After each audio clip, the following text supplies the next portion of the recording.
I'm a park ranger, and I'd like to share my story with you all today. More in the sense that I want to get some opinions on exactly what happened to me.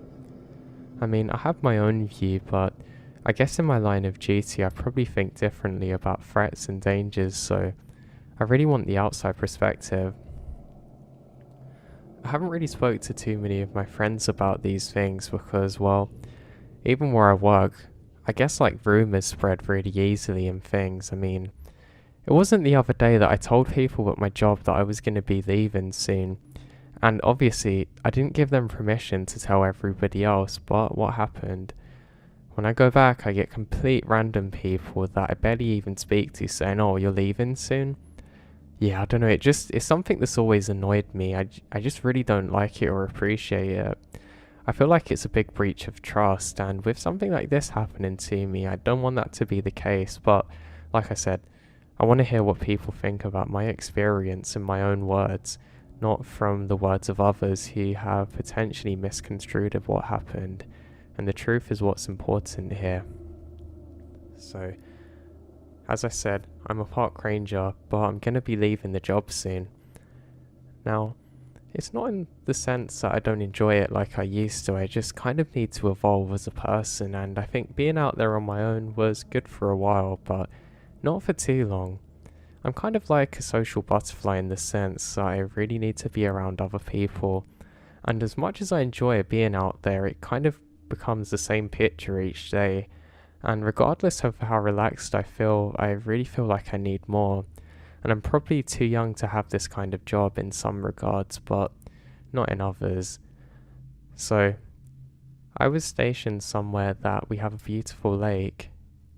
Now, this lake is absolutely gorgeous. It's one of the most blue ones that you'll ever see. I can't remember exactly why it was so blue, but it was a really beautiful thing. Now, on the day in particular that this event happened, everything was going like normal. I was doing a number of my duties, and, well, in my country, one of those duties is to pick up rubbish that people leave behind and litter and things, however you guys say it. I didn't really have an issue with this, it just annoyed me because sometimes in the sun it would make bags melt a bit, and I guess you can imagine how bad that actually smelled. It wasn't a nice thing. But again, someone had to do it, and often it was us. Now, I started picking up some litter which is on the trowel, and this actually annoyed me. I think, why on earth do people want to trash this place? I mean, literally, that's all they're doing. But I have my little grabber thing, and I'm putting everything inside the bag. So, to be honest, I'm actually enjoying the time more than I expected to at this point. The trees are given a really nice shade now, so there was no need for me to rush trying to get out of the sun. I have a camel pack, so I'm just constantly drinking from this on my journey.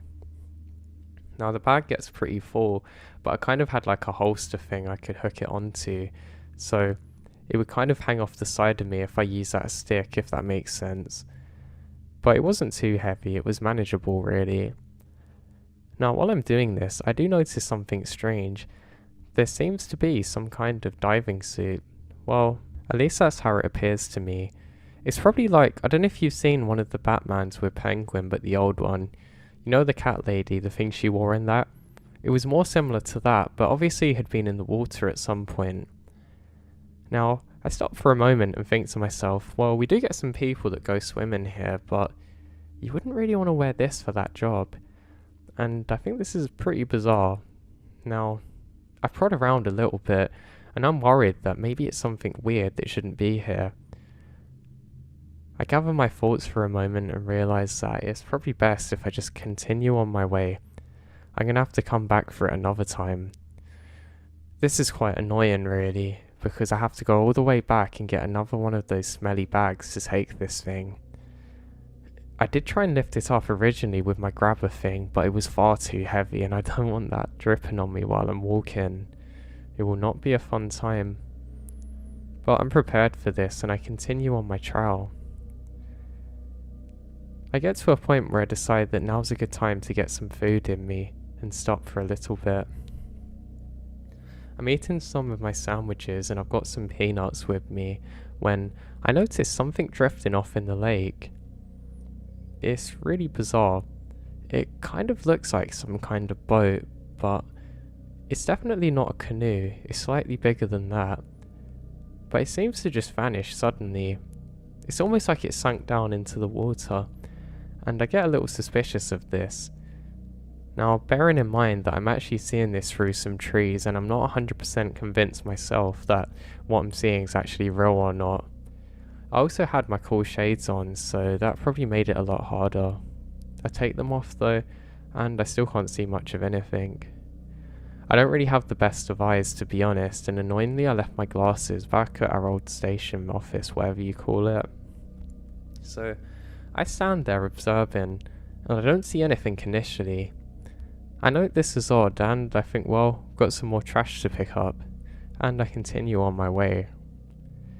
Now, one thing I'd like to note is that I didn't see anybody else during this time, which is a pretty bizarre thing because, well, usually you see a couple of people around, but today, it was like one of those western ghost towns of today, where nobody's there but people were once. So, I decided that I should probably get heading back now, but not before I take in a beautiful look at this lake. I think this is really nice here, and to actually take off my boots and take my socks off and put my feet in the water. I found it was a nice way to cool down, and that with the sun on your face is really a nice thing. And as I'm doing so, I hear something in the water. Now again, it sounds like somebody's thrown something, or there's a boat that's just come ashore. I look around, half expecting to see somebody dragging things up, but I can't see anyone or anything. I presume that maybe it's a fish, but I don't think the fish here are that big, and that's not how they would normally act. I decide instead that it's high time just to get back. Now the trash is smelling pretty bad at this point, and I kind of swung it round on itself so that way it wouldn't make that much of a smell when I was walking and would kind of seal on itself. And would you know, it splits open. So now I have to spend a while trying to put things on it again and getting it back to normal, and kind of making the bag smaller and the smell stronger. As I'm doing this, I noticed some more trash up ahead of me, which is strange because I was sure I cleared the path perfectly. I now know that people probably come past here recently, and I go to pick it up. It looks like some kind of note, but I don't bother actually looking at it and just put it straight in the bag. I continue on my walk now, and eventually I get back, throw that nasty stuff away, and actually have a shower there. I know that's kind of like ironic to some people listening because obviously I still have to go back for the wetsuit thing, but I just don't want to smell bad, and I'm quite germophobic. I think that's how you say it, but I don't know, I just don't like germs at all, and I was starting to smell a bit where the bag had opened on myself, but not to worry. I have my nice shower and I get a big thick bag now.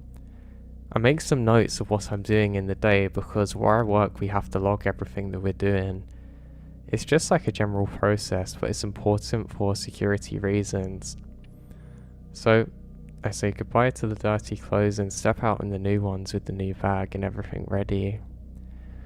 Now there was some cloud cover, so it was a little bit darker, and it also meant I didn't need my sunglasses, and I could in fact wear my normal glasses, which I was happier doing so.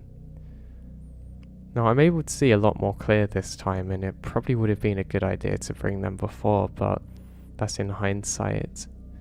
So I start making my way again, and I realise that there's more and more trash.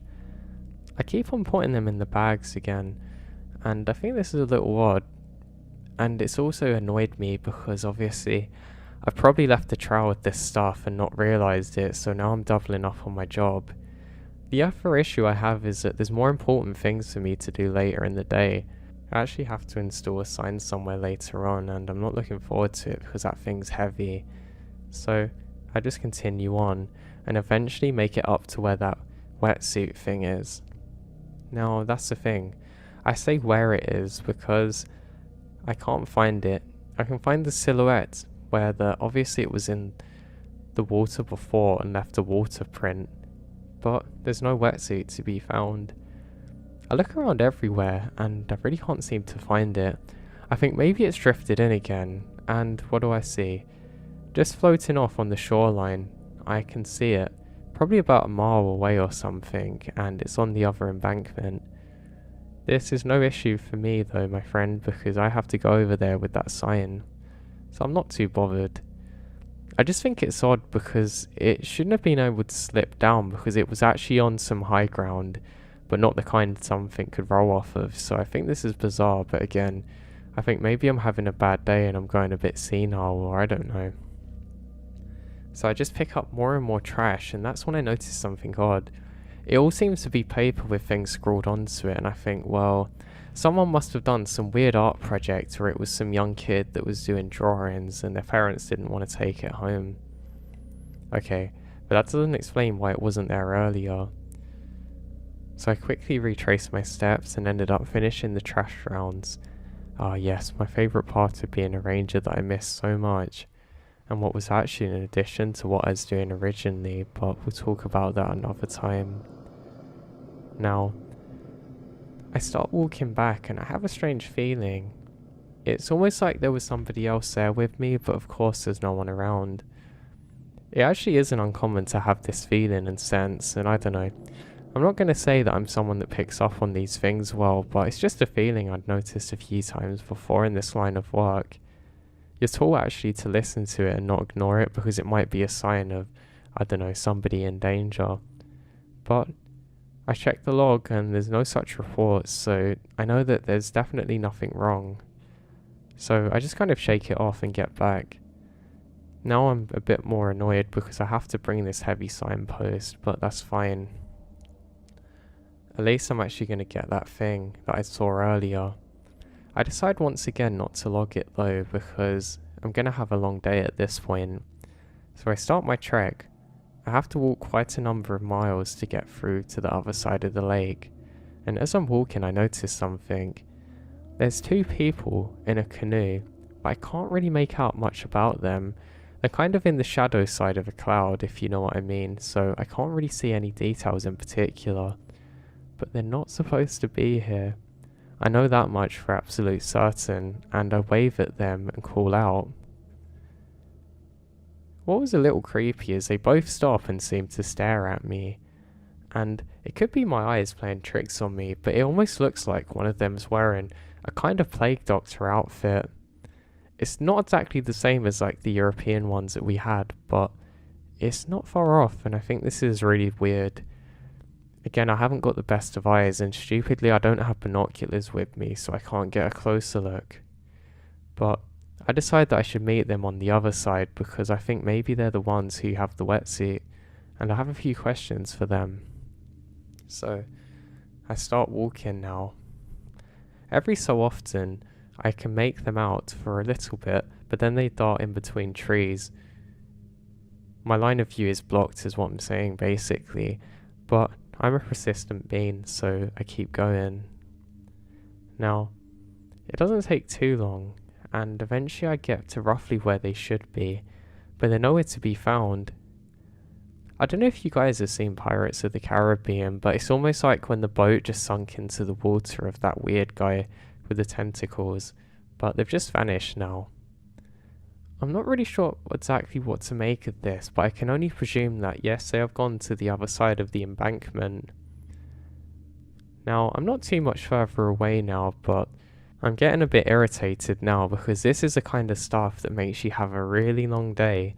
And guess what? My boss doesn't care.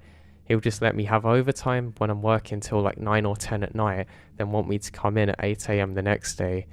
Yeah, you can imagine why I had to leave this place, but anyway, I digress now. So, I'm not too much further away now, and I'm very perplexed about as to where they could have specifically gone. It really doesn't make sense to me how they've just gone under. I mean, is there some kind of big iceberg which I'm missing and they've gone into it like the Titanic? Maybe, but the water doesn't feel that cold. Now, I was so curious as to where they went, I was half tempted to go for a swim. I mean, it'd be quicker than walking, but obviously I'm not going to do that. So I just make my way over to the embankment, and there it is. The wetsuit. It seems to have come snagged upon some logs and things that have fallen off from trees, so I go over to it. And that's when I suddenly feel fear come across my entire body, and I'm kind of froze, just fixated on it without thinking. It suddenly hits me, this could actually be a body. It doesn't look like the wetsuit I saw before, and I think maybe this is a person who's drowned. And I get some adrenaline, and I very slowly proceed. Something feels a little off about this situation, and it literally looks like a headless thing there. I get a big stick and I decide to poke it. I know that's 100% not what I'm supposed to do in this line of duty, but I don't know. There's nothing else I can actually think of doing that's probably going to work now. And that's when I realise something rather bizarre. Some kind of stuffing comes out, and it's not a body at all. It's almost like a farmland scarecrow, but it kind of looks weirdly put together, almost like the Catwoman suit. No, this is where things are really weird, because this was the thing I saw earlier, but it didn't have anything in it. So that raises a question. Who filled this thing up, and why was it here on this bank? I think that's really weird, so what do I do next? Well, I grab another stick, an even bigger one this time, and kind of drag it ashore. And there's some stuffing falling out, which is kind of like originally a white colour, but it's gone to more of a dark cream, I guess. And I'm able to take it ashore, and I leave it there. I'm staring at this thing, which is almost like the farmland thing I said about, but not quite, and I don't know what to make of it. I finally call out, "Hey, whatever you're doing, you're not supposed to be." And I get a response, at least in my head, telling me to get out of there. Now, I guess some of my survival instincts finally kicked in, and to be honest, they're not always the best at all times. Not again for the work I was doing, but that's another reason I left, but hey. So, I start walking back now, deciding that this is something I should probably tell the guys about, and not necessarily investigate alone. I mean, all we've got between me and the relative safety of our office building thing, well, not a building, but you know what I mean, is the water, and I'm not going to swim. That's when I see what appears to be the two figures I saw earlier, this time on the shoreline. Now I get a much better look at them this time, and this is pretty bizarre what I see. I can see they've stopped to look at me, and one's tall but the other's relatively small. They're dressed exactly the same. They have kind of like a weird half pointy hat on, and kind of not exactly a robe, but some kind of gown on, in a weird black but waxy outfit. It's different from what the mannequin was, but they don't say a word. I call out and do a big Y symbol with my hands, trying to get their attention, but this doesn't work. I have a weird feeling about this, and this is another weird thing. They both start walking towards me, literally into the water. They walk until they're about head height, until they just stop, and seem to vanish underwater. Now, this only took about 10 seconds, and I decided I was going to wait them out, and finally they resurfaced again. Now both going in different directions. One is going towards our station place, and the other is coming more towards me, walking slowly along the shoreline. Now, I'm pretty confused here. I go around to look at that mannequin thing, and it's still there, but I decide that it's probably best if I get away from whatever this is. Now, annoyingly, I have to kind of trek through some of the more foresty area to get back. I wait for a little bit just to figure out where they're going, and definitely one's coming towards me, but annoyingly it's kind of blocking off the safe route that I already come along. I decide that I am going to have to go through this much more treacherous area, but that's fine. I've got some pretty good boots for it. Now, for some reason I didn't feel terribly under threat at this point. It's probably because the area was so nice, and it was quite a good sunny day, so I didn't feel too bad.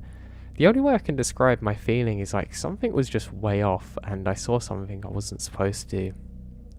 Now, again, I don't always react with the best survival instincts, so I didn't have anything to arm myself. I just decided to pick up a stick.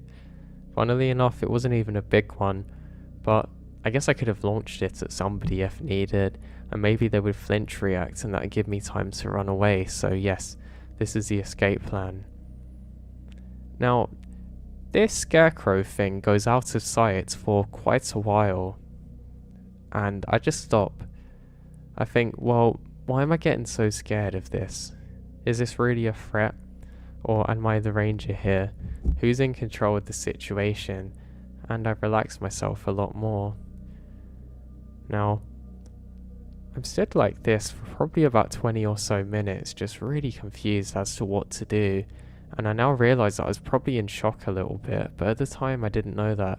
I just thought I was dealing with the situation accordingly to what I could see around me. And now, as I'm standing there, I can hear something breaking through the trees. I think, God, what now? And I quickly take a step back and I manage to get behind a tree. And I then catch sight of it. I can see one of those things now. It's a smaller one, but where its face should be, it's wearing some kind of skull mask and it has black face paint on. Now, I'm telling you this because I couldn't believe what I was seeing. I really couldn't. And what do I do in this situation? I get my stick and throw it as far as I can to try and distract this thing. And then it dances towards it, almost like a dog going after some kind of treat or animal, but literally dancing while doing so. I now have some real fear running through my bones, and I start making my way in the opposite direction. Now, I couldn't hear this thing, it almost just gone silent again, and whatever this is, person or God knows what, didn't seem to be following me, and I let my guard down a bit. I've now come to the conclusion that there's some pretty weird cult people out here, and maybe they're trying to get me, and maybe, just maybe, I've come across some kind of crime scene they don't want me to know about. So, I have to start making my way now, tediously, around the lake, to try and get to relative safety, and my mind slips. I completely forget about the other one. Now, I make it probably about halfway across to the relative safety and where I have a truck, but I hear something up ahead of me again. This time it sounds much more forceful and quick, so I quickly duck down. I laid there for probably a good 5 minutes until I lock eyes with it. It was an animal. I can't remember exactly what animal it was like a big rodent, but it slowly makes its merry way towards the water, and I kind of cursed myself a bit just for being so scared. I say, come on, you have to get a hold of yourself and get a grip now. Now what's especially bizarre is that's when I notice it, what appears to be a body floating in the lake. I now realise that this is that thing I'd moved earlier. It was now floating further across, and I observe it until it comes up on the bank again, and then I see it.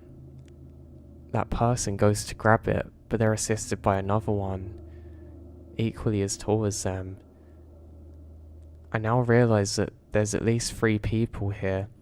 They're dressed exactly the same, and they drag this over to the shore and leave it there. Now, I was really glued into the spot for quite a long time.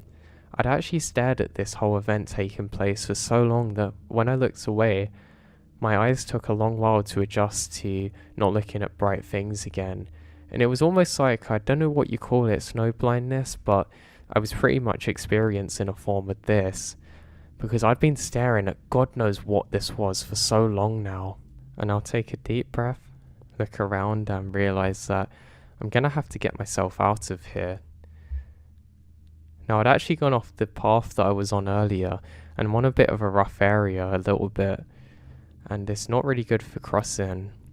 I now know that I can take the long route to get back, and that's what I decide to do. I have to crawl across some areas and I'm probably going to get wet, but that's kind of the least of my issues at this specific point. I can kind of go into one of the streams that actually feeds the larger lake that I've just come from, and I'm kind of doing like a military prone crawl around here. I don't know who these folks are, But for all I know, there could be 100 of them out of here, and I'm on my own, so even though I'm not the smallest and I'm a little bit built, I really don't like my chances, and things like this really, really give me the heebie-jeebies, so yes, it's time to escape. Now, as I'm crawling, I don't hear anything. I still have another stick that I've picked up, and for some reason it made me feel a lot more safe. Maybe it's some kind of primitive thing and that's why cavemen always seem to have sticks, but in this specific moment, that's what made me feel better and that's what counts. I wasn't that far away from safety, but I come up to the first kind of wetland area and I really feel a bit cold because of the water. I've also managed to scratch up my elbows and my belly and my knees a bit, and I'm now bleeding. I was a little bit worried about getting infected because it's quite dirty here, and you can imagine there's all kinds of bacteria and insects, and I hate both. I know some of you are probably asking, why did I do this job if I don't like those things, and I can't tell you that. I don't really know myself. But now, I'm not too far away from the relative safety of things that I know. I managed to come up to kind of like a clearing where I can actually see across to the lake.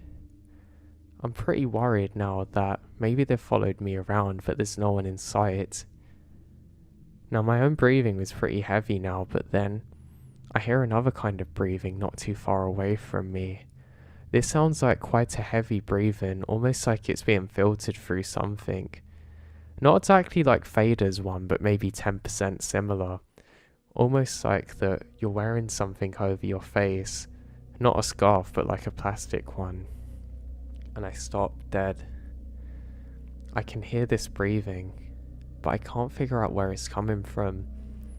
I know it can't be far away. It never seems to get closer though, and now I don't have the element of surprise because I cannot gauge it. I try my best to stay still and I feel my legs starting to shake, so I tense up my leg muscles and stop myself from shaking.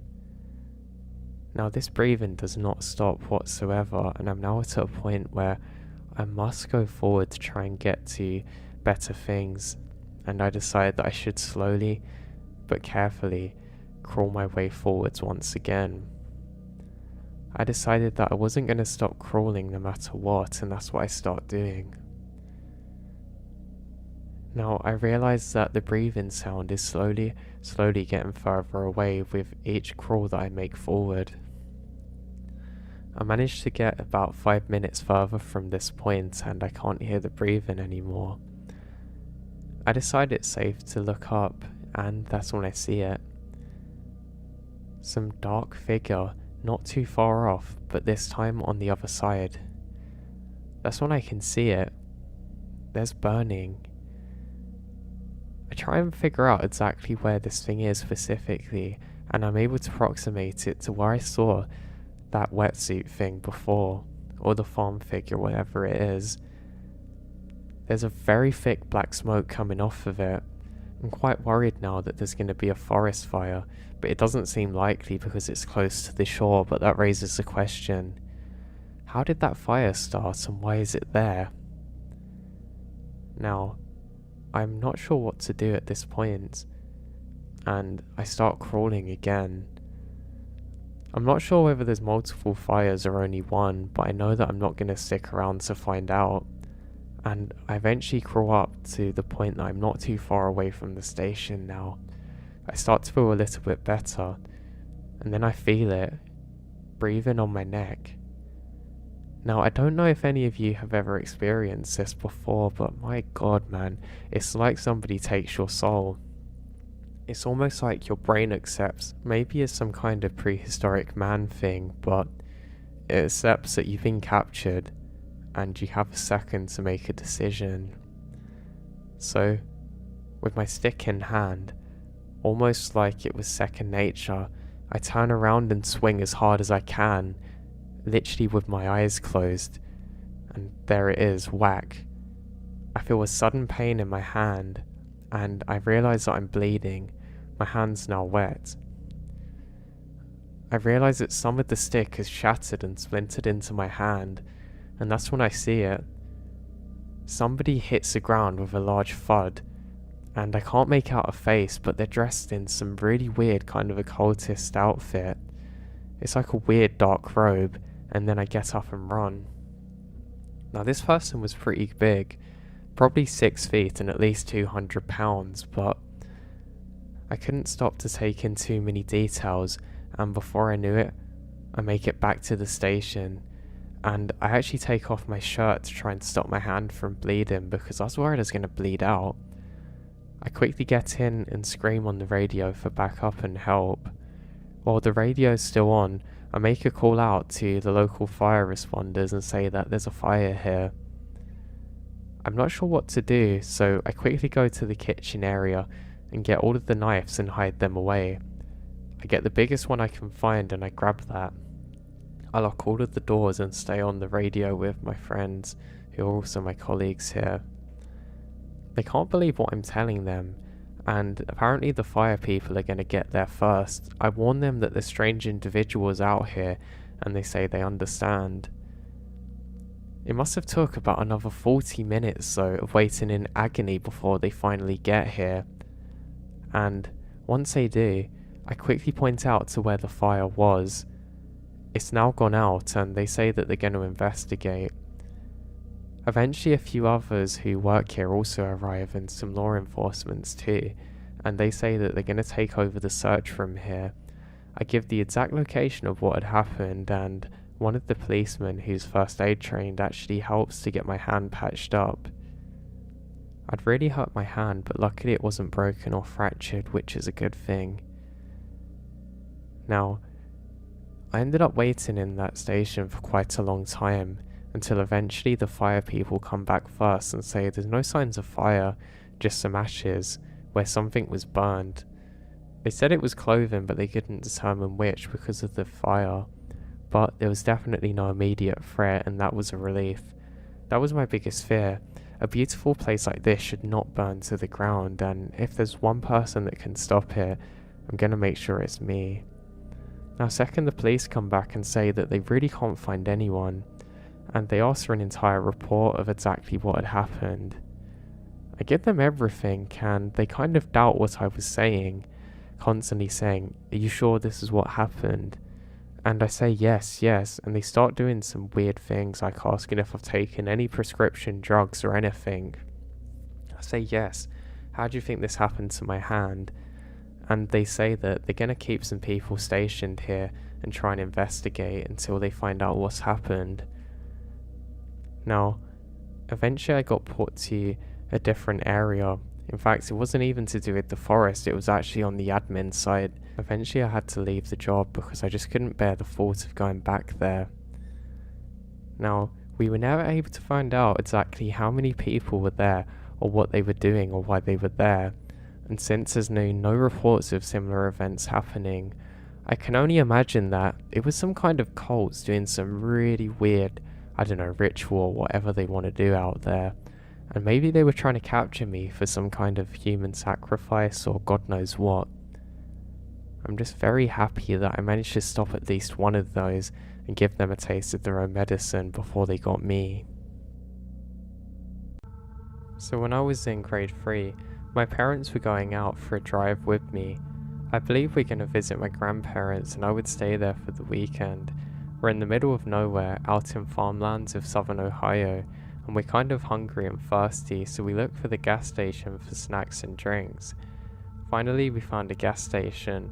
I was first to go out, and I start running towards it. It's surrounded by trees and looks kind of menacing.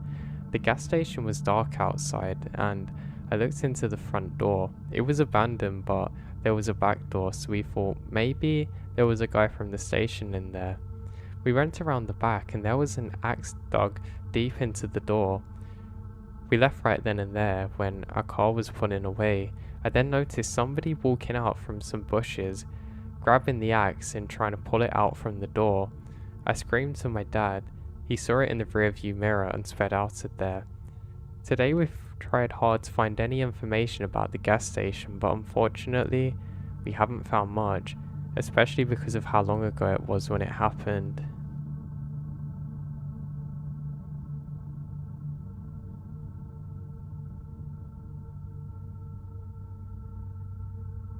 So, I was walking a section of the Appalachian Trail with a couple of buddies when we happened across a bundle of sticks.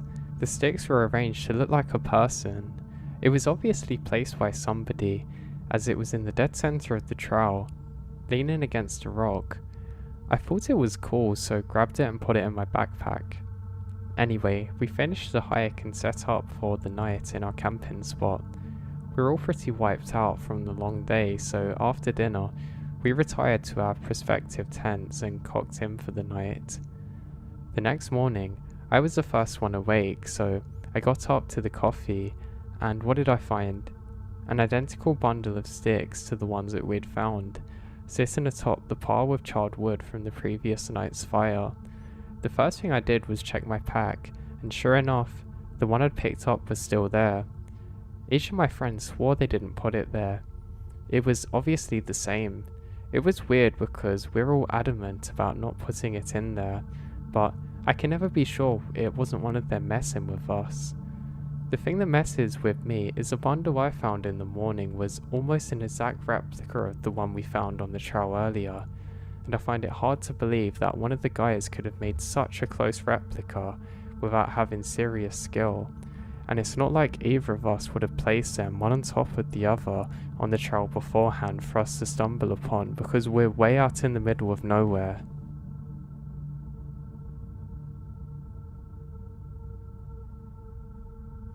So, I was hiking a section of the North Umpqua Trail, northern part of southern Oregon, a few years back with my sister-in-law.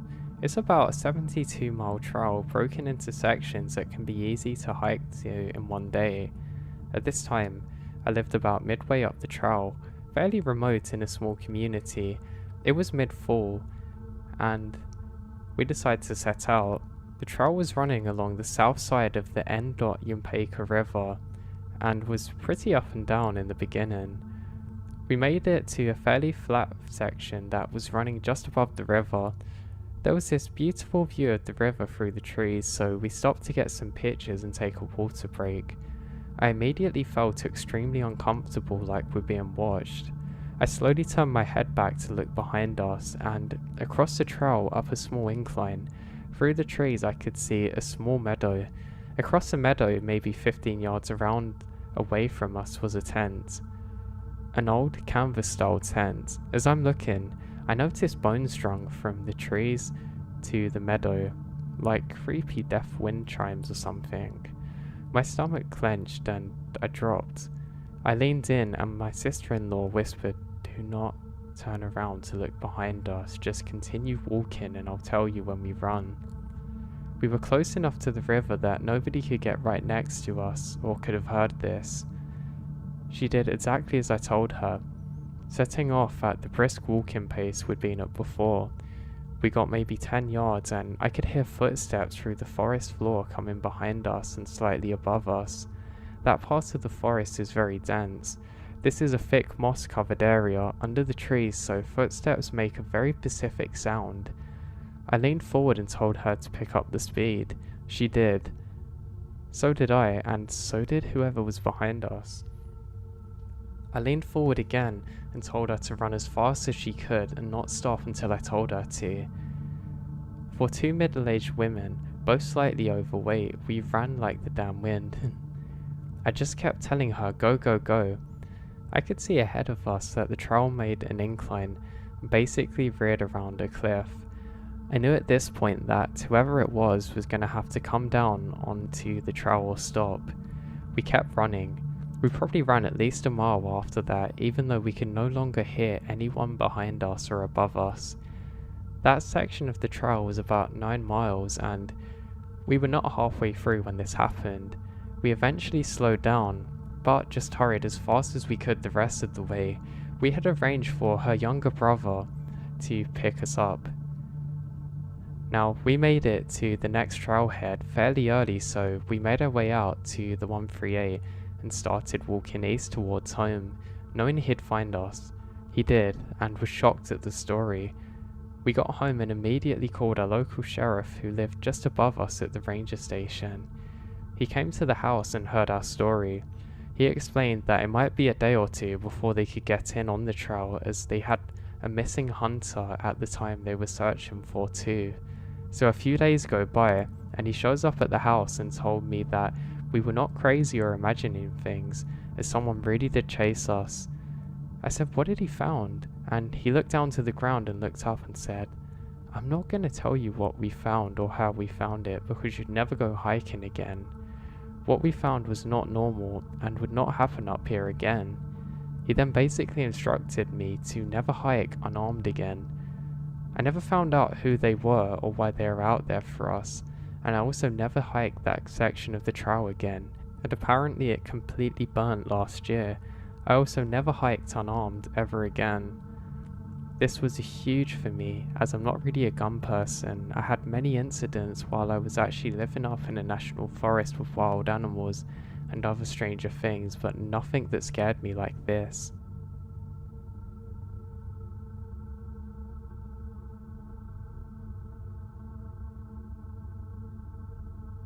So we lived in the woods during quarantine. We'd spend the days there, storm or shine, drinking beers and picking up trash, swimming and just goofing around. We also started doing something that sounds odd to say aloud, but at the time kept us sane. We'd get in the woods, strip our socks and shoes off, and hike, since we wanted to get out to this little lagoon we'd find and lay out there. It was insanely meditative. I also absolutely loved barefoot wandering. It feels very nice and primal in some kind of way. Anyway, there we roamed like that. The more in tune we got with the woods around us, the better we'd feel. Without the chatter between us and the careless stomping of boots, we'd become a part of the woods in a weird way. Now, we'd surprise people pretty often without meaning to, passing within a couple of feet before they noticed us. It was like our guts started calling the shots. We could feel storms brewing. All the creatures seemed to stop minding us, and we walked like that. So whenever the woods went silent, we knew something was coming. It was one of those days with the thick skies and kind of electric air. It had been stormy out for a few days and the woods were pretty empty. We'd only seen maybe 2 other souls all day. Darkness had started to creep in, quicker than usual. We were heading out of the woods a bit, barefoot and knocking back the dregs of the warm beer, just chatting but not really saying much. I remembered we were coming up to this hill, and all of a sudden, it was like I'd swollen a snowball. I looked up at her, and she was frozen mid-laugh. Something was wrong. The woods were off. We were surrounded by murky shadows and dead silence, heavy silence and tense silence. Then we heard it. It was a metallic sort of sound, a kind of clanging that we can't really make out exactly what is. A metal striking stone maybe? Over and over, a bit further down the trail, squarely in between us and way out. We stood there like statues, tucked behind some trees, just listening, a shovel and some digging. We crept closer. I remembered how the sound made my palms itch. My friend's face was flushed red. I told myself it was being stupid. In fact, I had in my backpack a little spade that we used to plant flowers and dig up rocks and such. Who was I to judge this person? But then again, that was just a little garden spade. And as we got closer, it became clear that this person had a full-on shovel and was digging in the middle of the trail. I kept trying to explain it to myself. This person was just digging. It was dusk and a lightning storm was hastening our way. But we all cope with quarantine differently. And sure, it was odd to carry a big shovel out there, but maybe they're burying a pet or something. And sure, it makes no sense that they'd bury their pet in the middle of the trail. But maybe they're digging up a bike. And yeah, they don't have a bike, but like that on and on in my mind, churning out possibilities but not really getting anywhere, and my gut was really in a knot now. We were almost on him now. I think it was a him. Though they're wearing a hat, scarf and whatnot, all covered in black, which is crazy for the summer. Maybe he loved that spot and that's just how he went there. My stomach hurt more with every step now. We were both shining in sweat, and the sound of metal striking the earth and stone seemed to be deafening. It's really a primal sort of fear, isn't it? Rooted deep in our guts and completely deaf to every excuse I was handing it. We were just wandering along 1 minute cracking jokes, drinking beer, and suddenly every neuron was firing and every muscle goes tight enough to snap. My mind is racing. I was taking stock of everything. 2 girls barefoot in swimsuits and overalls, 2 empty cans of beer, and I had a big bag of trash and my backpack full of stuff. My friend was holding our bucket of rocks, though we'd picked skinny flat stones. Not really for defense, but water skipping. I had a can of pepper spray buried somewhere in my bag, but to my dismay, I couldn't access it easily. It feels so insane looking back. I've never been in a fight, and I've never really raised my voice much. I'd spent most of my days talking to toddlers about emotional regulation, and yet here I am, suddenly getting ready for God knows what, tallying up what I could use as a weapon against a stranger. But all of the excuses I made for this person had suddenly faded away. Maybe my gut was wrong. Maybe he's doing one of a million things. Maybe he'd feel awkward and embarrassed and see us and bolt away. But what if it's right? What is the cost if I'm correct? If we walk past and he swings a shovel, then what? What would the excuse cost us? Something shifted and I don't know what. It felt like a high voltage situation. A single spark in a gas-choked room. My friend went white, said the first word we had exchanged to each other. Don't look at him and run. We ran, crashed into the woods off the trail, close to the water. We could jump in if he chased us. We sprint in, literally leaping over boulders, ducking under trees, thorns and stones, and sticking into bare soles. I didn't feel them. Didn't even notice the blood on my feet until we broke out of the tree line. Later on, we tried to piece it together, tried to understand what had happened. We were completely confused and perplexed, and definitely felt a strange sense of invincibility while sneaking around the woods. It wasn't until we're home, bandaging our feet, that we felt that we'd got out of it. Now, God knows what would have happened if we didn't make it out of that situation the way that we did. God knows what would have happened if he had stopped shoveling and started walking towards us or chased us.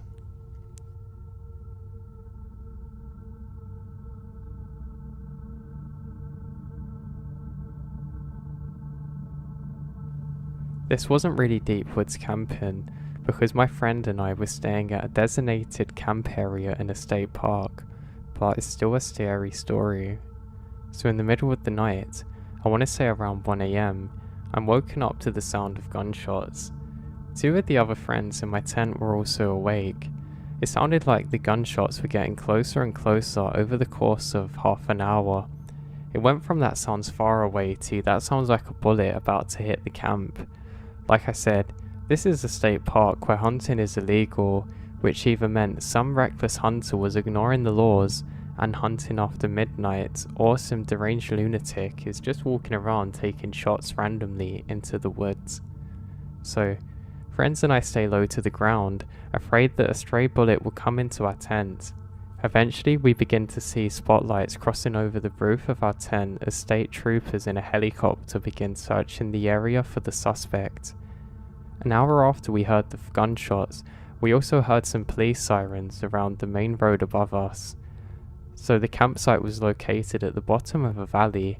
There were sounds of drop the weapon. I said drop the weapon. A few more sounds of gunshots and some dudes frantically scrambling and following instructions, then eventually silence. The next morning, we went to ask the campsite managers if they knew what happened last night. It turns out there was a guy who lived in a house higher up the side of the mountain above the main road. He did some meth that night and decided it would be fun to fire his gun at any cars that passed by. The state troopers arrived and arrested him. There's also bullets in some of the trees around camp and in one of the RVs that was parked up. I'm just really relieved that no one was hurt or killed by the gunman, especially after seeing how close the bullets come to some of the campers' tents. It could have easily hit us.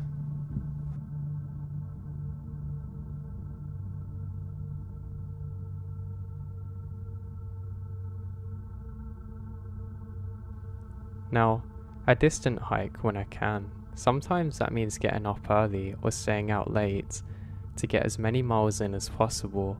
Sometimes walking in the pitch dark with a low light headlamp gets really spooky. I grew up in the woods of this area. I slept under a canopy of stars more nights than I can count.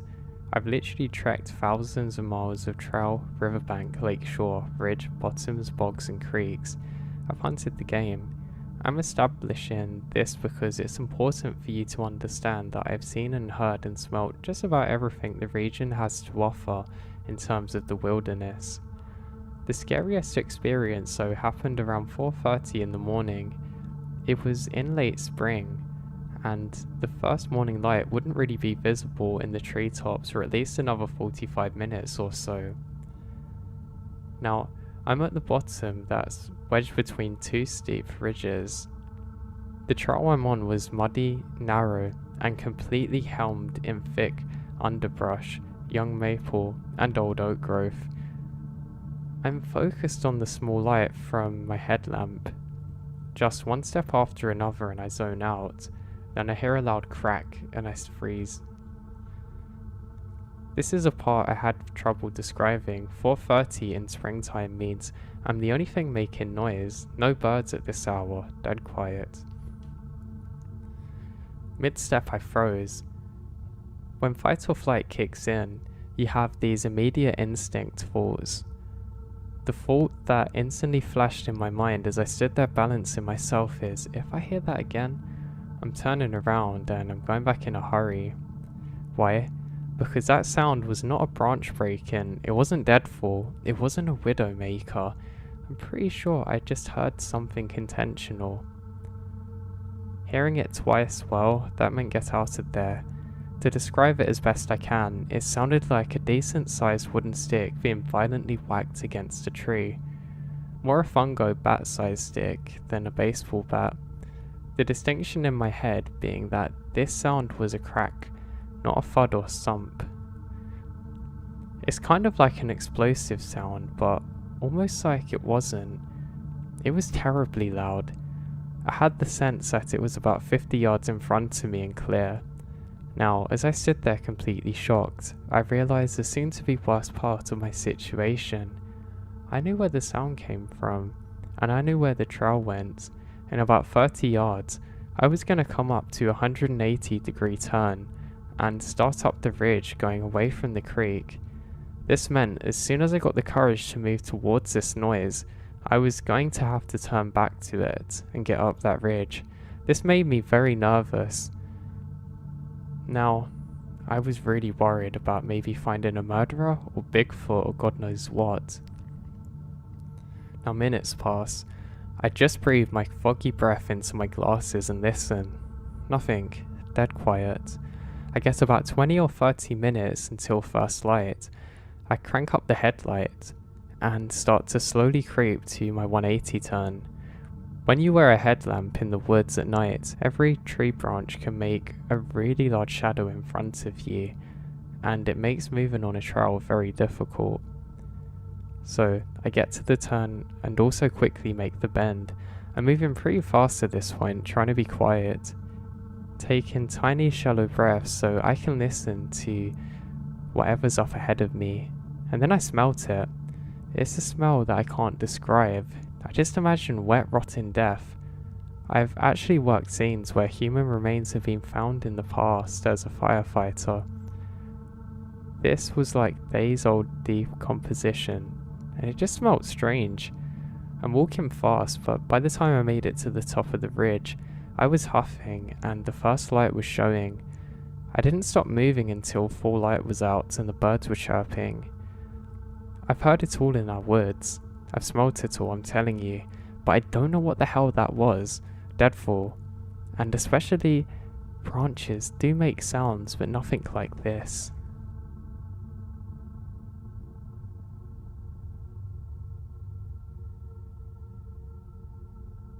My family used to go camping with a few groups of friends when I was a kid.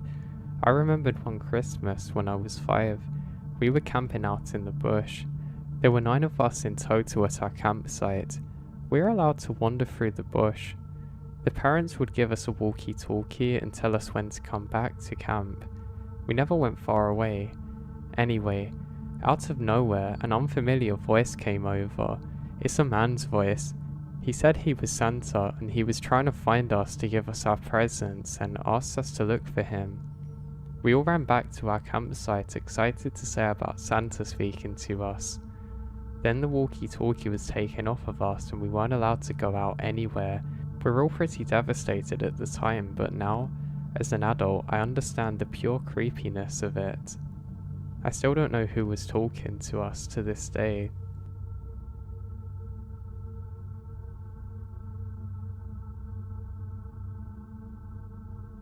Now, I'm not exactly what you guys on here would call a park ranger, but it's basically the equivalent in the country that I live.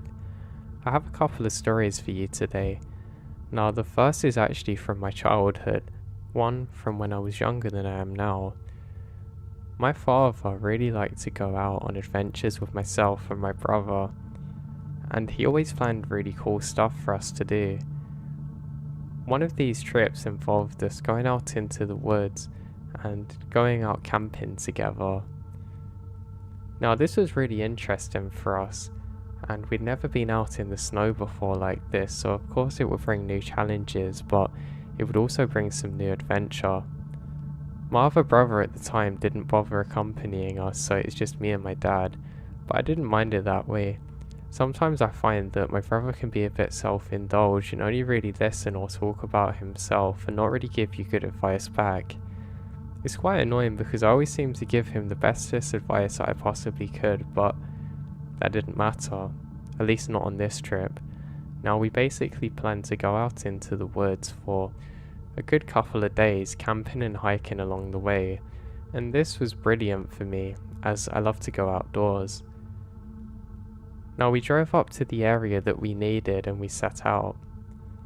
We were following the main path and had a designated site that we were going to go camping in. My dad did this for safety reasons, as of course his son was with him and he didn't want to be too far away from everyone. When we set out, the snow was no longer falling, but there was a lot of snow around and snow on the trees, so that just meant you had to be a little bit careful when you were walking, because it wasn't always clear whether the ground was kind of like a dry snow or a wet snow, and if it's sort of soggy you can easily get your shoes wet and you have to pretty much head back if that happens. So being relatively careful, we set out.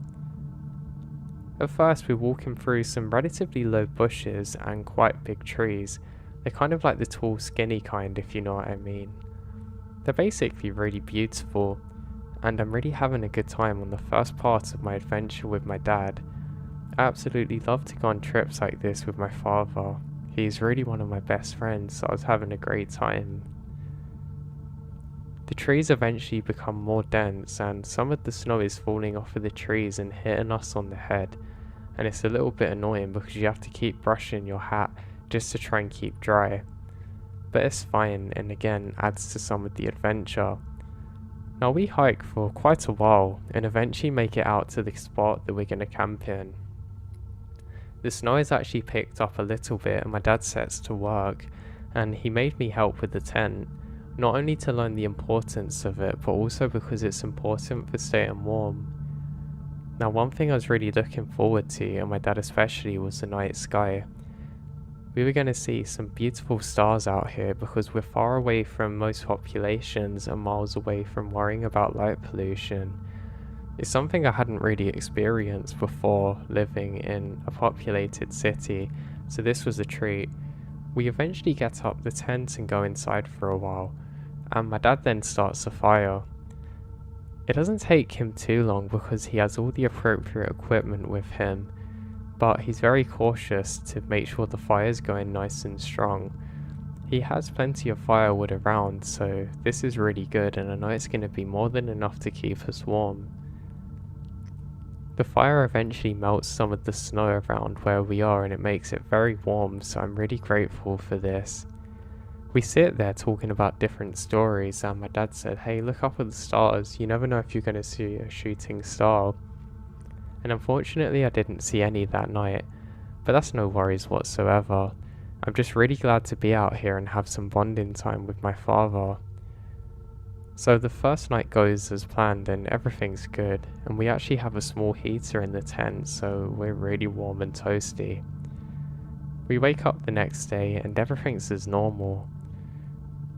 We set out where we're going to hike a little bit further for the day and see some of the views that are around. And this place is really beautiful. The hills kind of look a bit mountainy, and again it's something that's a relatively new experience for me, so I'm really excited to see it all. So we set out further and further and get to a point where my dad says that we need to head back just in case we get lost, and I completely understood. Now while we're there, my dad can hear what sounds like a wolf howling. It seems to be a lone one, but it really frightens my dad. Seeing my father scared actually scares me a lot too. He said, "Son, we better head back." He didn't have to explain to me why it was, and I was pretty glad to be heading back now. I didn't actually hear too much, to be honest, at the time of the wolves. It was when my dad picked up on it, and I guess I kind of noticed, but not really. But it was pretty creepy. So we continue our hike and eventually make it back to the camp, and my dad once again gets a fire going. We cook some food over the fire, and again we're just having a really good time basically, and we decide that we're going to head in for the night. Now throughout the night we can definitely hear some kind of animal howling. Now I know this might sound weird, but I really don't know what animal this was. I realised too my dad seemed relatively unsure of exactly what this was, and again it kind of worried me. I was very worried about wolves coming to get me, even though that realistically it's quite unlikely that it would ever happen. Especially not with the way that we're armed, but I don't know. It's just something kind of creepy that you don't really experience often in life unless you're in those kind of situations where you're in the middle of nowhere like that. So anyway, we ended up falling asleep after not too long and waking up again in the night to realise that the fire's been put out. "That's really odd," my dad says. "Did you leave any water around?" I say no, of course not. And my dad looks a little bit worried and confused. We definitely had the fire going and more than enough wood in it, but it seems to have gone out almost. It looks like somebody's done it on purpose, but we're pretty sure this is some kind of accident, and maybe I left water next to it that got knocked over. Not to worry. We head out again for another day of adventuring. Now on this particular day, we did some more hiking and sightseeing, and we actually tried to do some ice fishing, which I can tell you was pretty unsuccessful. So, we start heading back to the tent on the way home. As we get back to the tent, it's pretty much the same thing again. We basically put everything away and get the fire going, cook some food, then settle in for the night. Now I'm awoken at some point in the night, confused as to why I can see my dad outside. I can just about see the silhouette that's portraying a shadow onto the tent. I don't think much of it and fall asleep again, thinking maybe my dad's just went out to use the toilet, or maybe he's worried about the fire. The following morning, I woke up and I said to my dad, "Dad, what were you doing last night?"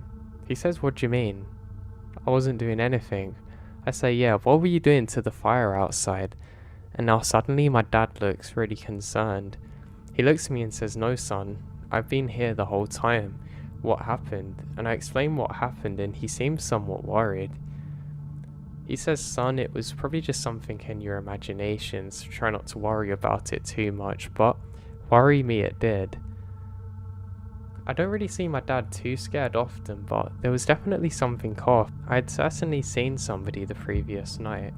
I don't know, maybe it's just where I wasn't used to being out there and I was a little bit uncomfortable and I was just imagining things. But this was pretty creepy to say the very least. So anyway, we set out once again and everything's as normal like usual.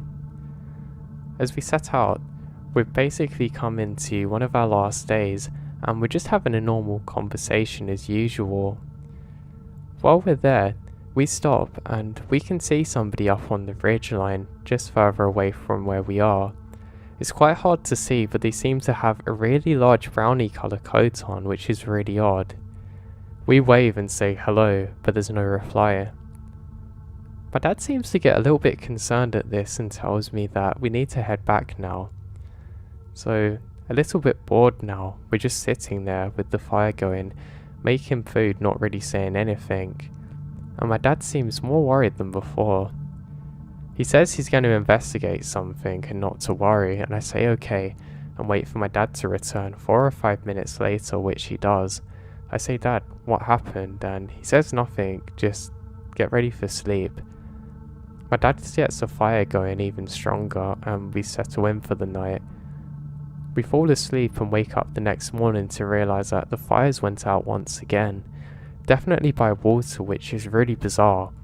It can't have possibly been from the snow or the trees because there wasn't much around there, especially not in the spot that we're in. But how did it go out? This is really bizarre. Now we get our things together and head out for the final day's adventure. We once again go to do some lake fishing and really want to try and get some fish this time because it's something I haven't really experienced many other times and I've never caught anything fishing. And my dad loves fishing, so he keeps on and on going on about it, but I tell him how boring it can be, but he will not listen. His father also did fishing too, so that's definitely why he liked it so much. So we surprisingly actually catch one single tiny fish, and I joked to my dad about it, but he's eager for us to get it back to our campsite and put it on the fire. And that's exactly what we do. So we make it all the way back again, and we start the fire, and everything's as normal. We eat the fish, then we decide that we should just start heading home the next morning earlier than usual because we're both a bit bored now, which is completely fine. As we're sitting there, just roasting some food over the fire, we can see a strange figure once again, just off in the distance. It's a silhouette of a person wearing some kind of coat which kind of looks like a very dark colour against the background, but this is basically just because of how dark it is now. Now the stars look absolutely beautiful at this point, but they're not really casting enough light down on us for us to be able to see well. But it's definitely a person there. I joked to my dad saying it's probably a snowman, but my dad doesn't really seem to be in the mood for jokes. He then says hey, and shouts out hey again and waves, but there's no reply. That's when my dad says that he's going to investigate a little bit, and I trail slowly behind him. We can see whatever this figure is holding up some kind of stick to the sky. Now what's really weird in this moment is we both realise the clothes that this person's wearing. The clothes do not look like somebody that's from the 21st century. They look very primitive, and all of his clothes are from some kind of animal hides. And how he wasn't cold, I'll never know, because we were cold enough with our new high-tech gear on, but this was really weird. It looked like somebody coming from a fancy dress or costume shop, if you guys call it that. But why would he be out here like this? Again, we called out, but we don't get any reply whatsoever, and we probably get about 40 or so feet from him, and we can see that this is a much older man just staring at us, still holding up some kind of stick into the air. That's when my dad turns around and says, "Son, you know what to do." And I did. I didn't need any further instructions as we start trudging back through the snow again. My dad's holding my hand, and he won't take his eyes off of this person. He says, "Son, do not take your eyes off of him. If he moves 1 inch, tell me." And I start to panic a little bit and start putting everything away. I eventually do so, and that figure is still there, having only moved very slightly. We get everything together and I tell my dad, and he says it's time to go. My dad doesn't even bother putting out the fire, and we start the slow trek back with only our torches to guide us. Luckily there's enough light on the ground from the snow illuminated for us to be able to see where we're going, and we start the trek back. While walking, I keep looking over periodically, and that guy is still there, barely moving, until eventually he turns away into the woods. This makes us pick up our pace a little bit because we can't really see what direction he's going in, and I kid you not, we can hear the sounds of wolves once again. My dad still has his lights on because he thinks it's probably going to scare the wolves a bit, and he has his weapon ready. Luckily we make it back to the car and everything's uneventful at this point. We quickly get into the car, wait for a good 5 or 10 minutes, which has got to be the most terrifying part, while he's able to get the engine going and the car ready to drive. During these moments my dad tells me, "Please tell me if you see anything, son," and I promise him, and we have the doors locked. My dad still has his weapon in hand at this point, and thank God the car comes to life. My dad slowly turns it round and gets the car onto the road, and we start making the way back home. I say, Dad, what did you see?" And my dad tells me whatever he saw was definitely not a person. He then reveals to me that when he went off earlier in the day and before, he had seen the exact same figure that looked terribly dated and out of place for the situation they are in. He said it almost looks like he's bumped into some kind of time traveller, or we've bumped into them. We are both very scared by this experience, and my dad made me promise that I wouldn't say anything to my mum because he knew that she would never let us out there again. Now, we never did go back to there ever again afterwards. Looking back on it now and speaking to him more recently, he's revealed to me how scared he was at the time, and that he didn't want to show me how scared he was at the time, but he was really feeling it. Now, I'm certain we bumped into some kind of weird spirit there that we weren't really supposed to see, and we were trespassing on their land and they were not happy about it. It still remains one of the weirdest experiences of my life. Now, I've always thought I had some kind of connection with the paranormal, whether I wanted it or not, and one of those actually come from being on site during my job. Now, as part of my job, I had to go every so often to check out some environmental thing. I won't bore you with the details, but I had to check markers at certain points. Mind you, this is well into my adult life, so I wasn't as scared being out in the forest or parts of it relatively isolated from others. I always had the help of the other people working the same job as me, but it would take them a while to get there. But luckily we had our radios to stay into contact with each other, and this always made me feel a lot more safe than not. Now, I was on my way to one of these specific markers, and as I'm walking, I stopped dead in my tracks. Just in the misty October air above where I'm standing, I can see some people over the hill. Now, once again, this is just like what happened when I was younger with my dad, so I had some paranoia from it, and I decided it'd be best for me to stay out of sight and not necessarily investigate immediately. I quickly come off of the main road that I'm on, and face away from the sun and quickly go into the woods a bit.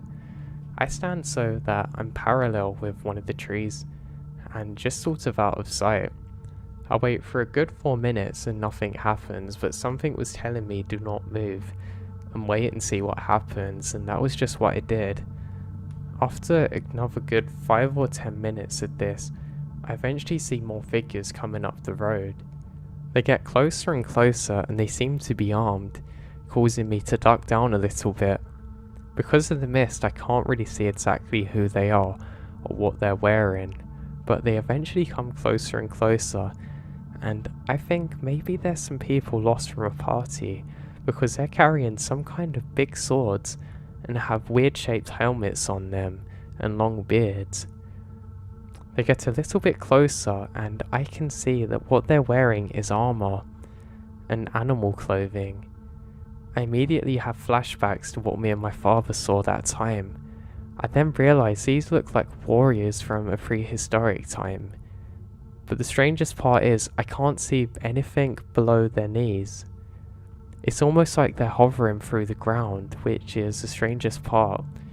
At first I'm convinced that maybe this is just from the mist and it's kind of obstructing them, but then I realise it's not the case. Literally, it's like they're walking through the ground, which makes me realise these aren't real people. There's probably about 7 or 8 of them in total, and they don't take notice of me because where I am, and my god, I'm too scared to make it known. I wait for a couple of seconds and look around, just to see if there's any others I have to worry about. Now they're in absolute silence at this point. I turn back and they've vanished. Literally like they didn't exist in the first place. Now the craziest thing about this is there would have been no possible way they could have hidden in that time. So I know something was definitely up.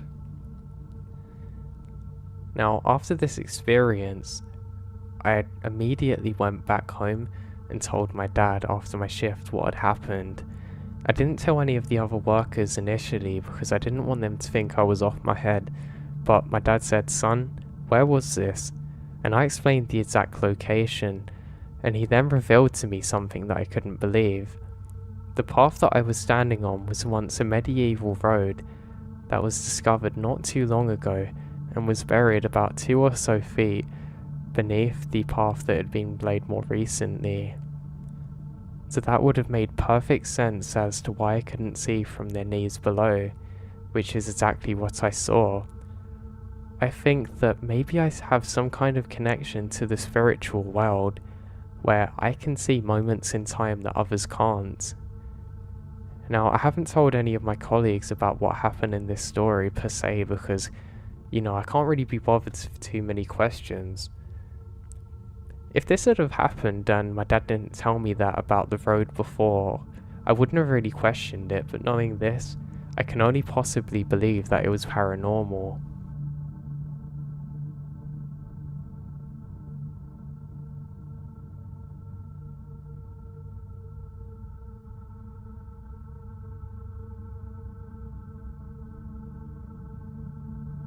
While working as a ranger, I'd made some really good friends, and even when we were off duty, sometimes we'd all go out camping together.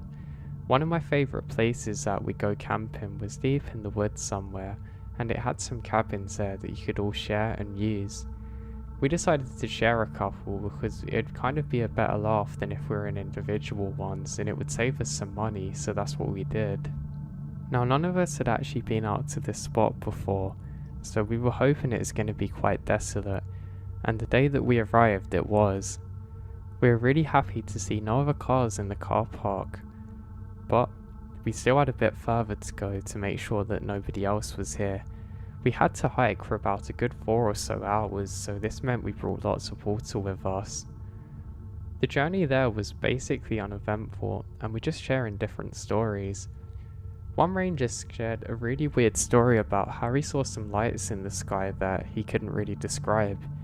He said apparently one night while he was on duty, he thought he was looking at stars through his binoculars when suddenly one of them started to move, then a few more of them moved, and they suddenly vanished. We're all making jokes about his age and him losing it because he's someone who likes to go on about aliens and stuff all the time, but I didn't really believe it, thinking maybe it was some kind of satellites or fireflies or God knows what. He would tell us to knock it off, and he would get a little bit annoyed, so we tried not to joke about it too much with him. Some of the rangers had been doing it for years, and some of the others were relatively new like me. I was new to the job, but not necessarily new to being outdoors. I'd been a Boy Scout previously, and I had a couple of scary experiences of my own. One that I shared that was really weird was when we all went out on a trip one day with the scouts camping. I had to get up and use the bathroom.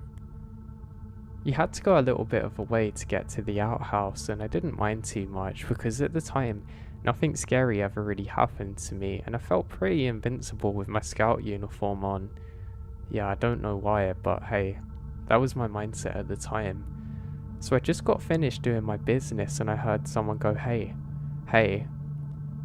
I stopped dead in my tracks because I knew nobody else had come with me. They kept on saying "hey" and I looked up and I could just about make out somebody at the tree line wearing all black. Their voice was very deep and clearly this was an adult, and he said, "Hey," and my name, "Do you want to play hide and seek?" I said, "No, I should really be getting back now." He says, "Come on, your friends are all playing it too. You're missing out." Now, I knew for a fact this wasn't possible because all of my friends are back at the campsite, so I just turned and ran. I ran all the way back and smartly, or not so smartly, I immediately told the other guys what had happened and they all started panicking.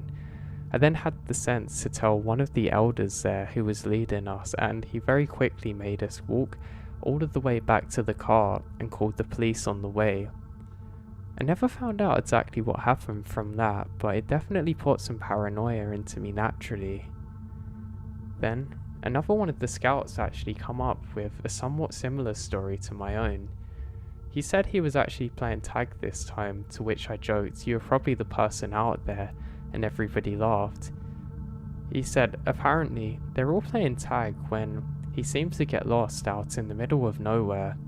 He said for some reason he didn't panic at all, but he felt strangely drawn to keep on walking further and further into the forest. He said he eventually saw some other people just by a lake and went over to say hey, but something made him stop just before he could actually reach them. For whatever reason, and what he still doesn't know to this day, he decided to duck down and hide. And he said that while hiding, he realized that they were going to pass by him, so he basically buried himself amongst the foliage and tried to cover his skin as much as he could and just get out of sight. Apparently, while walking past, he overheard them saying, "I told you this isn't a good place to hide a body," to which the other responded, "I'm telling you, no one's out here and it's completely fine." Now apparently, he waited here for a good hour or so before eventually emerging. Apparently he sprinted back to the site and told them what happened, and nobody believed him.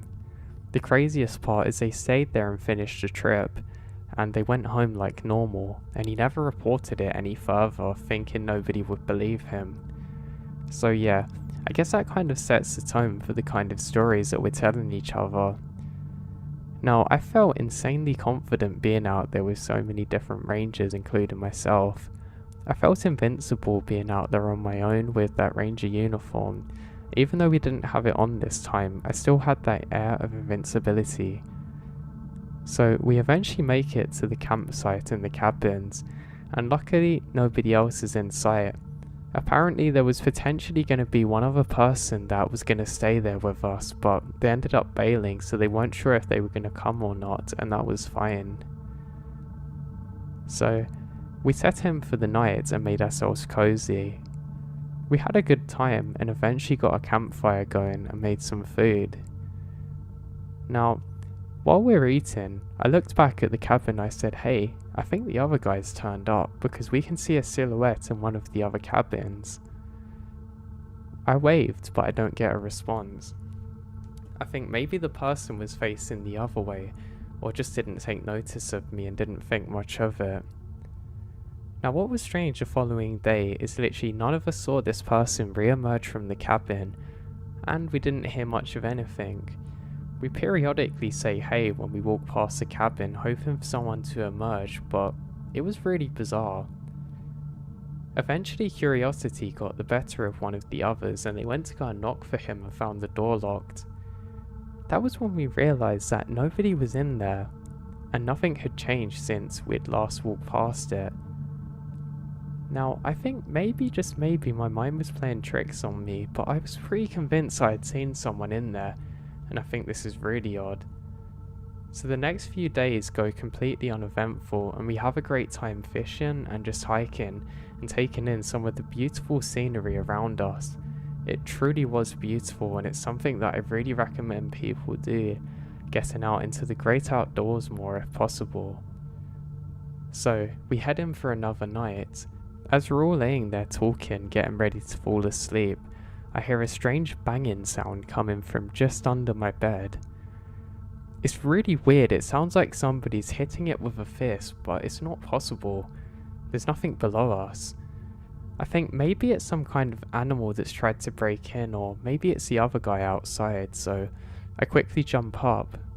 I go outside with one of my other friends and we search the perimeter but don't find anything. That's pretty odd. We all think maybe it was just some animal that we didn't expect to be here and settle in for the night. And we wake up the next day like normal. So, coming towards the end of our trip, we have a usual day of hiking ahead of us, and we're just generally having a good time relaxing. One of us has a guitar with us and he's playing some beautiful music, and it sounds like the notes are reflecting off of the water near us, which was really beautiful, I have to say.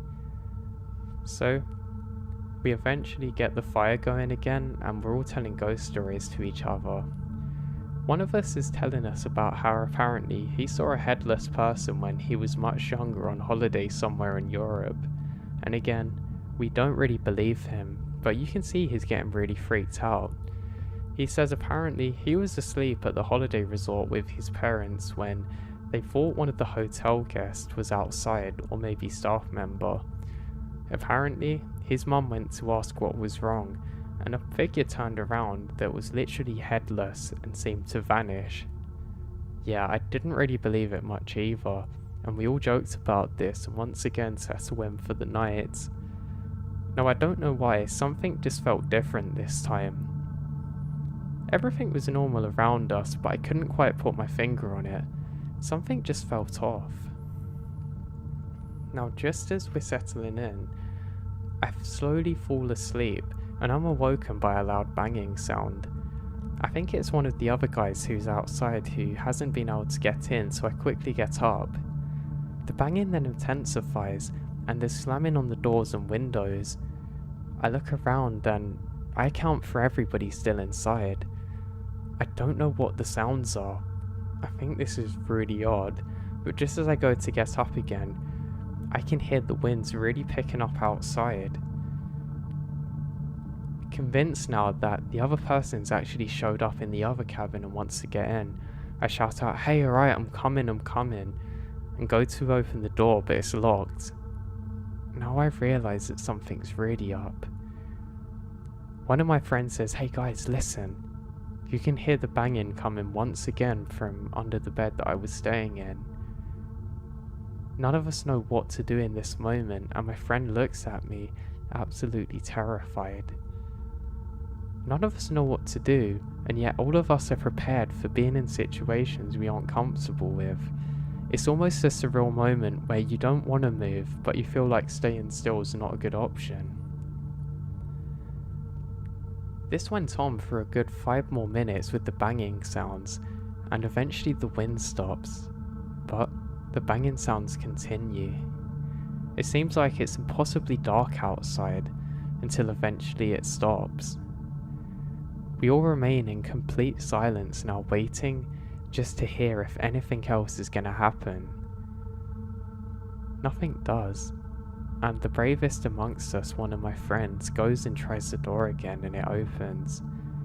And the craziest thing? Everything's completely as it should be. And he looks around and there's no signs of any life whatsoever. He comes back in and locks the door behind himself and closes all of the blinds and the sheets covering the windows. Something is definitely off now. One of us decides to stay on guard while the others go to sleep, and one of my friends switches with him after a couple of hours.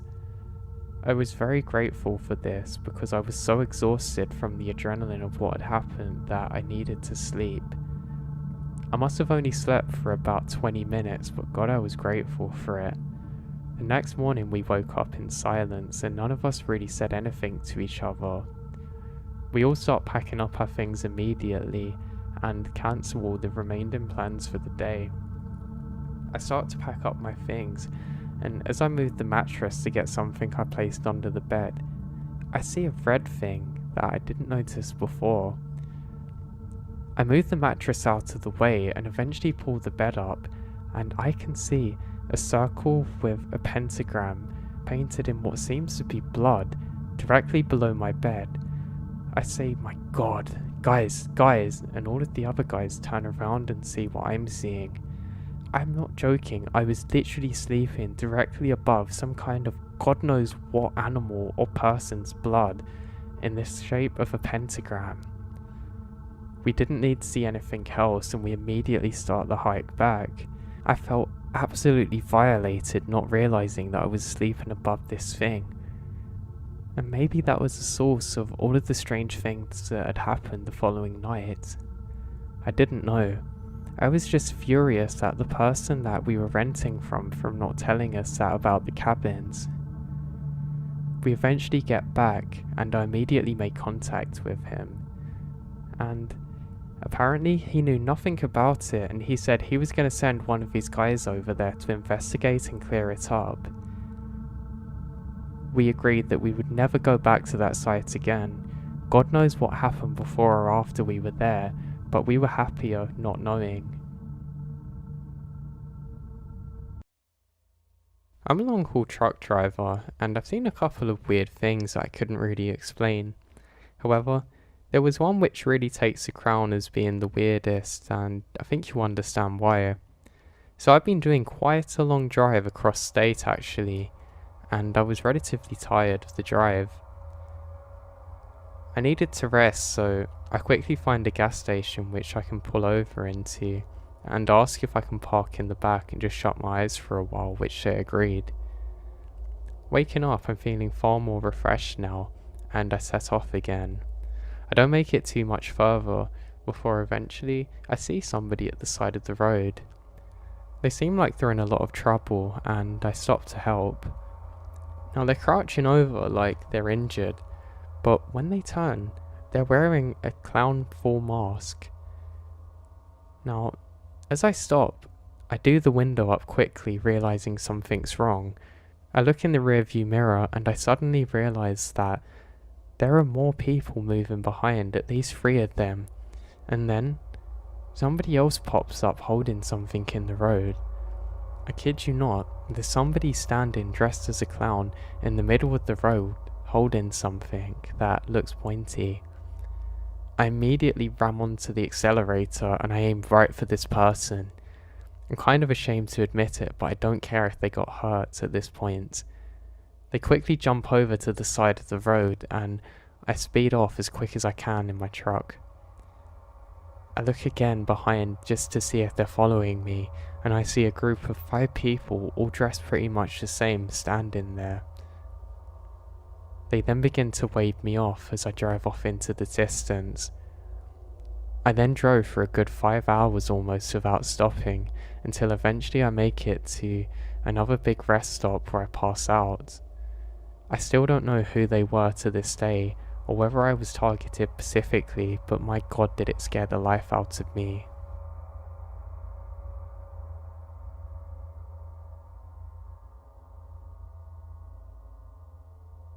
Last year, I was out in Colorado exploring campsites near Boulder. Got into camp around 10 PM, accompanied by a few flurries, no problem. I grew up in New England winters, so it didn't really make a difference for me. But I also wasn't having a fire due to the restrictions, so I got my SUV ready for sleep and got cozy with some Netflix. I was about to drift off to sleep when I hear something outside. Now, I'm used to the vulnerability of camping and various sounds at night. This was, and still is, unexplainable to me. Now, I hear crying, really disturbing crying, which seemed close to my car. For reference, this road has a bunch of random dispersed camp spots, but none of which I'm too close to or have ever heard crying, and I shouldn't be close enough to hear that. I mute my Netflix and stay alert. The crying slurs into higher pitched laughter, and then slurs into low pitched laughter. Now, it's hard to exactly say what it was, but it sounded like almost laughter but crying. I think, God, what? The cry laughing was not like a hyena, and had a distinctive human quality to it. Now, this was definitely bizarre, to say the very least. Now, I've overheard some hikers talking, but this was different. maybe they were cry laughing. This actually scared me more than an animal. I've seen moose before, and for the record, the campsite had a lookout, and I don't know, they never spotted any here. So, back to my situation, the cry laughter moved and increased in frequency. Now it's getting quite weird. What I mean by this is that it cry laughed to the right of me, then cry laughed near the back of the car, then impossibly far out and back again. No way a person or animal could have moved so quickly without shuffling noises. It was almost surreal sounding. Now, hearing wildly unfamiliar weepings and sounds is really the stuff of nightmares for me. Now, the weeping seemed to be disembodied, and I was freaked. I told to myself, breathe like you know how to. You've got to move. I had a thought that maybe there was somebody living in the brush out there who'd lost it. Only came out past 10 PM in snow, and pranced around cry laughing with a rock outside the car waiting to smash into the window as soon as I looked out. But that seems unlikely. I was nearly froze, but heard that breathing. I really managed to get myself to move a little bit and think, and especially forcing my own breathing helped with that. I double locked my car doors, hoping that the beep would alert the intruder that I was awake and unhappy. I got out from my sleeping bag, even though I feared the movement would be sensed, and hopped into the driver's seat. I wanted to vomit, breathe, but turned the car on, the headlights and the brights. Then I took down the sun visor covering the windshield only partially to see my moose friend on the opposite side of the road, munching away at veg. Okay, are the weeping sounds coming from the moose? I'm not convinced, especially not because it's eating. Now, it took about 5 minutes to get to the end of the road, and I parked before hitting the main road to collect myself. I realized I left my propane. It was like $9 and I didn't want to waste it, so I took another deep breath. I decided to head back and survey the area. Certainly, I'd be able to catch anyone crouched in the bushes if it was a person, and I could just drive away. I had my headlamp and the brights on when I drove to the campsite, again taking a deep breath. I jumped out of the car to grab the propane and claim the space or stand my ground, that type of thing. But nothing. I can't explain it, so the stand my ground energy was short-lived. It's after 11 at this point and I'm just tired and uneasy now, so I'm out, onto a backup spot, and of course it's hard to claim down. All I've got as a possible explanation is a super calm moose started making the sounds, but I don't buy it. I really don't know what this could have been or whether it's a crazy demented person out of there, but what's really bizarre is the way that the sound moved away so quickly and then reappeared again, impossibly quick.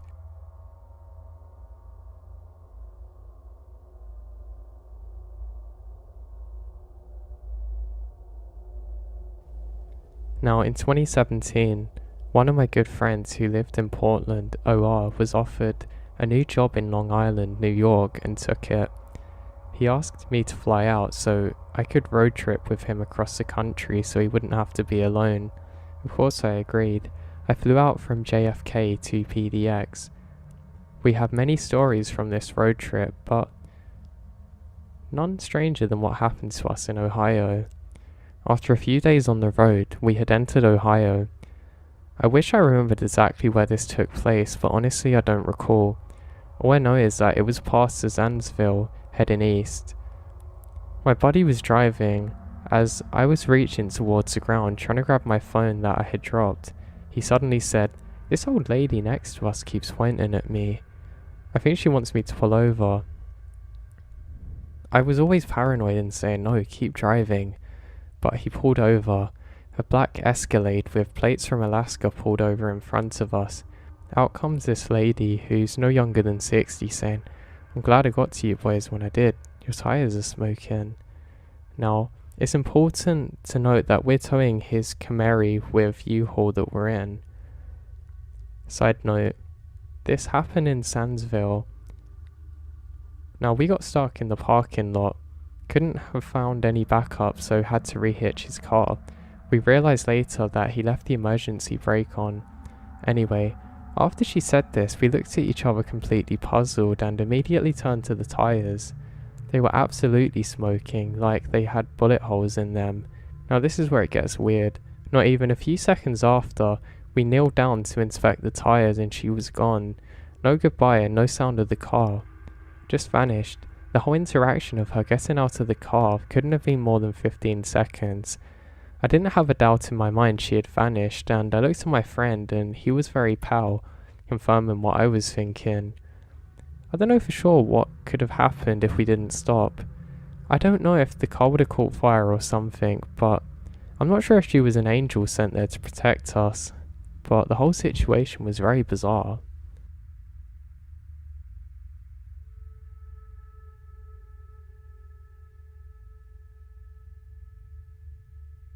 Working as a ranger, you always get the odd thing you can't explain, but sometimes they really go beyond the ordinary and into depths that I don't even know. There was one particular thing that we were doing for training where that we all stayed in the same little bedroom together pretty much. I guess it was like group bonding, and we were split into different groups, but mine had 2 other people in it, and we're kind of in like bunk beds, but they're more spread out than bunk beds. What was beautiful about this particular one is that you could actually see through the ceiling. They had kind of like a clear plastic sheet at the top, which was actually really nice, and if it wasn't rainy, you'd have a really good view of the stars and things like that. The window wasn't too wide, just really long and went all the way across, I guess to create natural light or something, but it was beautiful for stargazing. Now on the second day as I'm laying there, half asleep, I suddenly jolt awake and realise what I'm looking at's wrong. I can see somebody staring at me.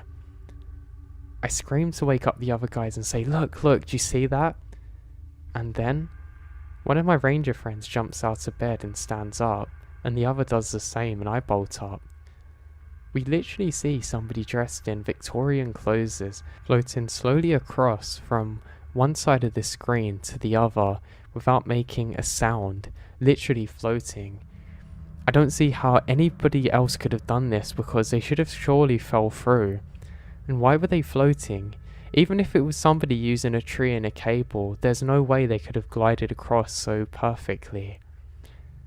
Now, again, I'm not probably the most brave ranger, but I literally screamed. I flicked on the lights, and this woke up all the other rangers in the nearby cabin things they were staying in. They all come over, and they could tell something was wrong immediately by the expressions on our face. We then started explaining what had happened, and I can see one of them roll their eyes and all the others go back to bed. That left all of us in our cabin remaining just staring at each other. As you can imagine, we didn't sleep well that night, and luckily for us it was the last day we had to be there, and I was sure glad that that was the case. I still get spooked out thinking about it to this day.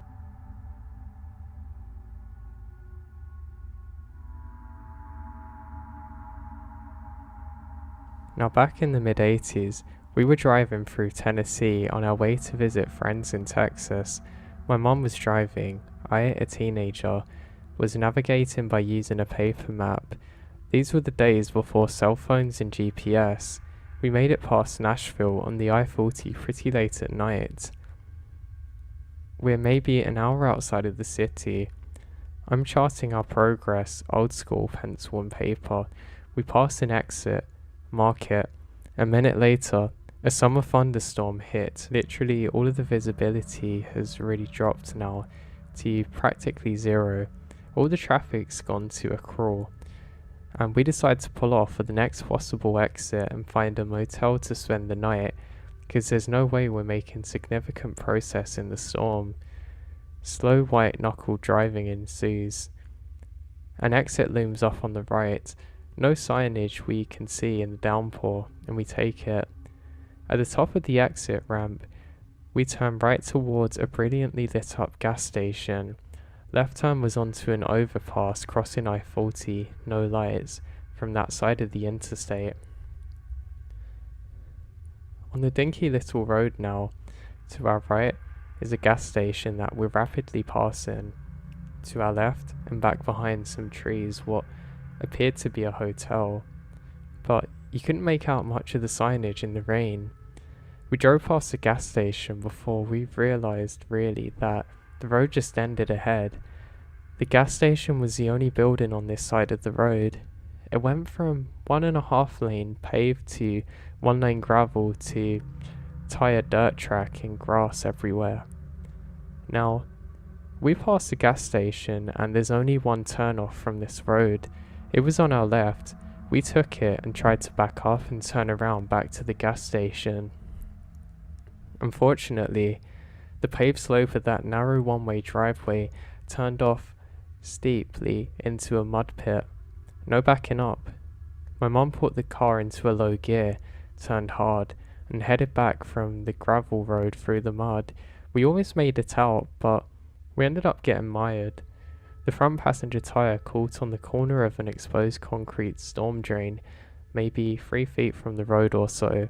Now out of the car, into the rain and mud, we walked to the gas station. The place was spotless, super bright, had 2 young men behind the counter. What sounds like one of Elvis's songs playing on the radio. Attendant's first word is, "Do you get stuck in the mud?" And they said it super enthusiastic. I mean, way too enthusiastic. Also, these night clerks were dressed in suits and they appeared to be about 30 years out of date. The whole place is weird. Admitting we gotten stuck, we now asked them, is there a tow company we could call? They pulled out a phone book and started talking to each other. Now, it's not a Nashville phone book, but like some little township. Population couldn't have been more than 100 from the handful of white pages, but the book had dozens of yellow pages of nothing but tow truck companies, like literally hundreds of them for this small town, too small to even appear on a map. Attendants had a friendly debate about whose turn it was to come get the car out of the mud. Decided to skip over the company who was theoretical next because there had been some kind of problem with the last time they were called for a tow. Made a decision on who to call and let my mum use their phone. More weirdness. Creepiness intensifies. Still storming, though less now. The tow truck arrives maybe 15 minutes later. Brilliant white. Not a speck of dirt or mud on it. I've seen vehicles in a new car lot that are actually dirtier. And 2 young men in the truck also dressed nicely when they step out. Freshly polished patent leather shoes without a drop of mud on them. Starched white shirts, paper hats and bow ties. It was definitely weird to see. Now we hike across the street to the next door to the mud pit where the car is stuck. The tow truck guys are horrified. They almost got out of the mud, they say to each other repeatedly. The subtext from their shock tone is clear. No one must have ever escaped the mud pit on their own. These people will have to take some sort of action to make sure nobody else gets as close as we did to escaping. They tow our car out, easy. We get back to the gas station, pay the drivers for their service. Tow truck drivers let gas station attendants know Mum and I almost made it out of the mud on our own. The attendants are horrified and shocked by this. By now, getting huge, uncanny, weird vibes from all 4 of these men. And not just them, but the whole place is too clean and brightly lit, and too weirdly out of date. It was surprisingly good for a small town, and it just didn't make sense. Almost perfect, in fact. We are definitely in creepy town. If these guys were humans, they were definitely seriously off. If they weren't, they almost had their ordinary human act down to a pat. The tow truck driver drives off. Attendants turn, all friendly again, and ask Mum if we're gonna stay the night in the hotel across the road. They're so excited that we might spend the night there talking about how great it is. My mum and I made non-committal noises. Return to the car. I tell Mum we are not staying the night here and she wholeheartedly agrees. The rain is finally letting up. drive straight out to the interstate, did not pass go, did not ever go nearby this creepy old motel again. Drive down the I-40 to the very next exit. It was maybe 5 miles. Pull off, spend the night in a kind of dodgy but ordinary motel, but at least it's not the Bates Motel, we joke. The rest of the trip goes well then. Several days later, on my way home, my mum and I decide that we would really like to see the creepy old town in the daylight again. It couldn't have been more weird than that, could it? Heading back up the I-40, we pass the exit where we actually did spend the night on the way down. Start looking for the exit to the creepy town. Should have been about 5 miles ago, along with an overpass. We get 5 miles down, no pass, no exit, no overpass. 5 more miles before we eventually find the exit off the I-40. It's the one I had marked as being right before the storm first hit. Now, I've travelled many times on the I-40 since, often remarking that, hey, there's the exit where that weird storm should have been. I still don't know where it is to this day, and it almost is like it's just vanished.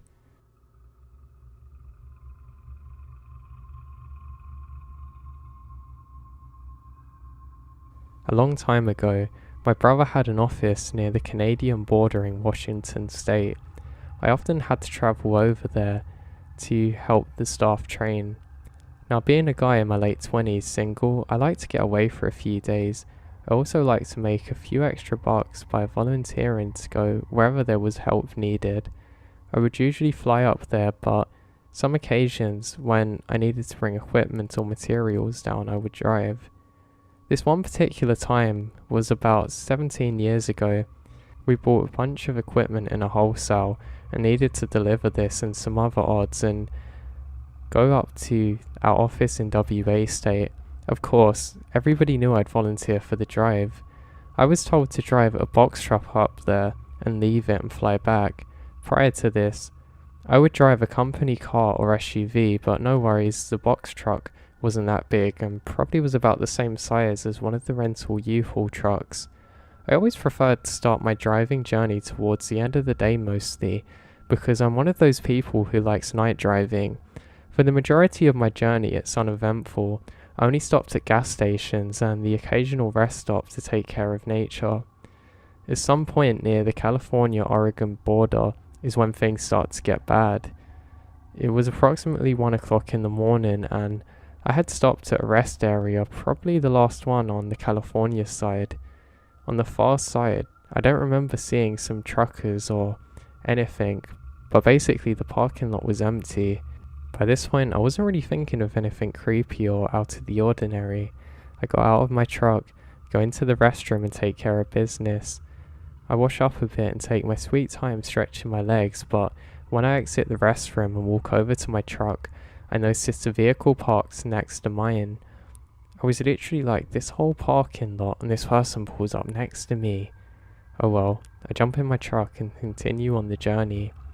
For about another 10 or 20 miles down the freeway, my truck starts acting weird. Some of the interior lights start flickering. I don't really think anything of it. A little while later, all of the lights in the vehicle goes out. I mean interior lights, running lights and headlights. At this point it's about 2 AM and in some weird area of Oregon that I don't know, which is heavily wooded. I can't find a flashlight in the truck cabin. I get so angry, not sure of being scared, to be driving 60 miles an hour in the middle of what seemed like the scene from the Tales of the Dark Side, but I pound my fist on the dashboard and scream. Almost instantly everything come back on. It felt like a frenzy. At the next upcoming rest stop, I decided to pull over again, maybe from adrenaline or that I had to pee. I jumped out of the truck and went to the restroom, although this time I didn't take that long inside the restroom and walk back out of the truck. I remember my thoughts saying that I should stay inside, or at least wait before I attempt to continue at dawn. As I walk up to my truck, I see an older guy, kind of heavyset with grey hair. He's standing next to my truck. I didn't see his vehicle near mine, but just assumed that he was outstretching his legs. As I walk up, he starts a conversation about the weather or something, and a very light snow starts falling, but not the kind of stuff that stays on the ground. I wasn't paying too much attention to him because my first impression is that he's just a lonely old guy that wants to chit chat. Then he said something that made the hairs on the back of my neck stand up. He's looking at my truck and says, you got any mechanical problems? I stopped in my tracks and felt blood rush into my head. I just said no and keep driving, and trying to stay away from him. He then tells me that he doesn't live too far away, and I'm welcome to join him for a hot coffee, and if I need anything, I can even sleep there, on the sofa. That kind of gave me the creeps, but I'm thinking to myself, if I need, I could use this guy. I thought I'm younger and stronger and not afraid to defend myself, so basically the conversation eventually ends with, well, I better get back on the road before the snow starts to really fall. As I'm driving away, I see that he's walking behind the restroom, so I think to myself, what the heck was that about? My mind is racing and retracting my last few steps, and how did this guy know I was having electrical problems with my truck? I suddenly think back to the rest stop in California, and that the car was parked next to the truck. Could he have done something to my wiring while I was taking my sweet time in the John? A few more miles down the road, no new issues with my electrics, but I decide at the next gas station I'm gonna stop. So I pull up to a gas station in Oregon. Now they don't let you pump your own gas, so I have to wait for another attendant and then decide to go in and get a drink. I paid, and as I was waiting for the fueling in my tank, I walk around to the truck and look for signs of tampering up near the front fender, and I see some smears, but not really sure if it's from the road, snow or what. I just tell myself, okay, you're freaking yourself out. So now I just jump in my truck and pull out of the gas station as quick as I can, make a turnaround and get back to the side where on the ramp I can actually see what's happening. I eventually make it to the exit and I see a car parked in the corner and somebody sitting inside. I think to myself, I'm just freaking out, seeing shadows in every corner. It's just a few hours until dawn, maybe in the morning. I'm gonna laugh about this. I'm being followed and set up, maybe? Did I interrupt that old guy when I come out of the restroom so fast? Was he actually waiting for the right time and place to kill me? Well, as I continue driving on the snow, it starts to get a little more concerning. I didn't grow up in this area, or one that has a lot of snow, so I'm not too experienced with this, and I know when to look for hazards, however. But I look out of my rearview side mirror and see a pair of headlights trailing behind me, which is odd because most drivers pass up, and this person is following me. I'm already going well under the speed limit, but I drive a bit more slowly to try and let them pass, but they don't go anywhere. At some point, I'm getting closer to a larger city, Portland. It's still dark and snow is slightly falling now. I decide to pull over again and maybe the car will go around. I quickly exit and I make it towards a freeway, and a gas station is not too far away with a patrol car parked over there. I immediately pull up to the cops and get out. This is a lady officer and I start making conversation with her about the snow and expected conditions. I'm thinking about telling her about the car behind me, but all of a sudden I felt silly. What was I gonna say? I think I'm being followed by an old man. She's kind of nice and we're talking for a bit and she says to me, where am I going and coming from? She then suggests that I stop for the night and starts to tell me about the dangers of driving sleepy. I took a look around and said, yeah, I will stop for the night. But she tells me that if I go down the road a couple of blocks near the 7-Eleven, there's a motel. I look around and don't see the car anymore. I decide that I will stop for the night and go in for a sleep. As I pull up to the motel, I decide to park the truck away from this area, and I ended up going quite far behind the motel so that I don't have to be seen from the road. I got into the motel room as quickly as I can and locked the door. I can honestly say that I didn't get much rest. I watched TV and nodded off, and I would be wide awake at every sound. My mind kept racing back to recalling all of the events before the California border, to my conversations with the police.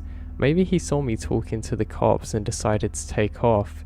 Maybe he was waiting for me to pull over at another rest stop and complete his plan, whatever it is. But why would a stranger invite another stranger to his house in the middle of the night at a rest stop? Why did he ask me if I was having problems with the truck? Finally, it's about 7 a.m. and I decided that enough is enough, and I get up to go out and check what's happening and have a big breakfast and then continue on to my office without anything weird happening. But I've always wondered what happened that night. Was I actually being followed or what?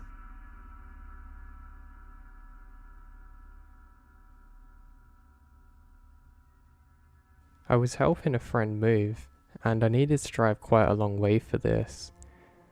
I'm somebody who didn't have that much of an issue with driving long distances because it was something I actually done for my job, and I had quite a lot of room in the back of my truck, so it was a relatively easy thing for me to do. Now, driving at night wasn't always something I was necessarily confident with, however. I was aware of the dangers of the roads and nodding off, so I made sure that I always had a really good supply of coffee and everything. Now, at this point in my life, things were going pretty good, but not really perfect, and I felt like it was lacking in a couple of areas. And there was a number of things that I wanted to change, and I was a little bit confused about, so I thought maybe by going on this trip, I was going to kind of clear my head up in the journey and find enlightenment or something.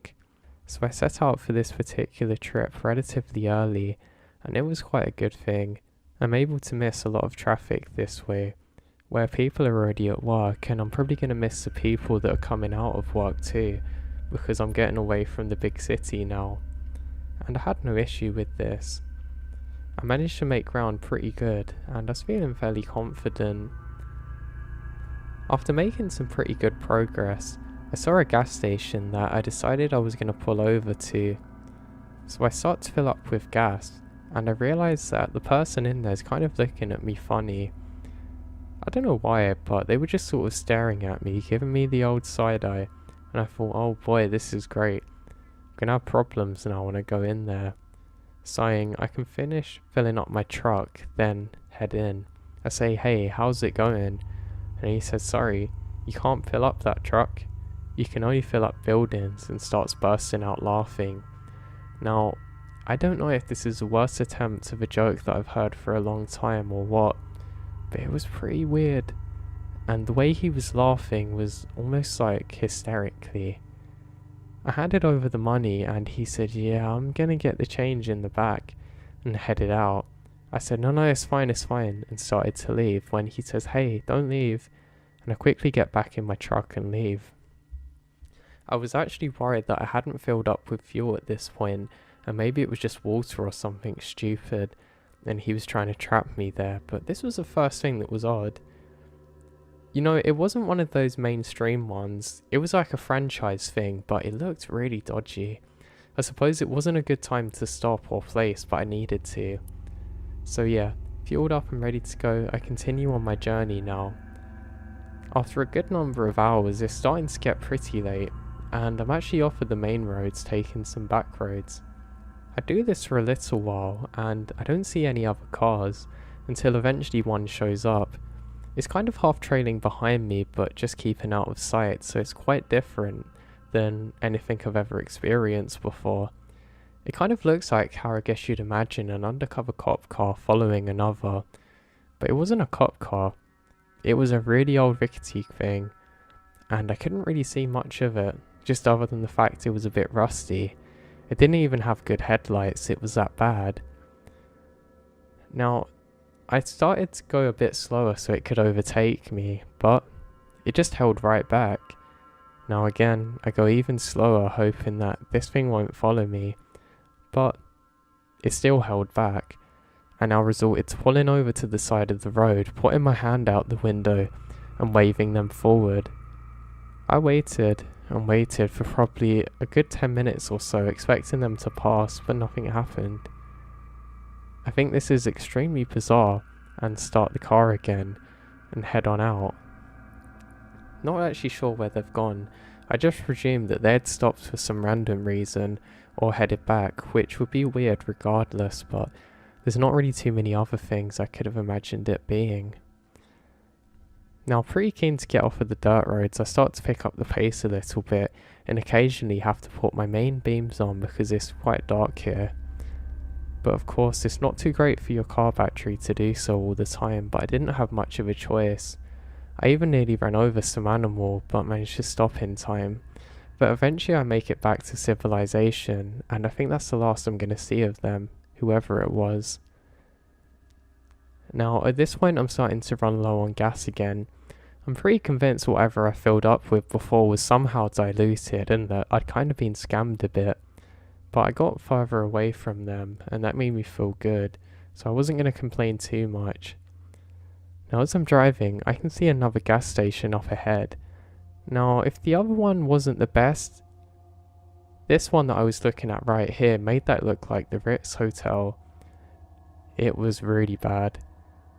But again, faced with not much of a choice, I had to go in there. I made a note to myself that I had to plan these trips a bit better around getting the correct fuel, because I can't keep doing this. And I didn't know how many more times this was going to happen on the trip.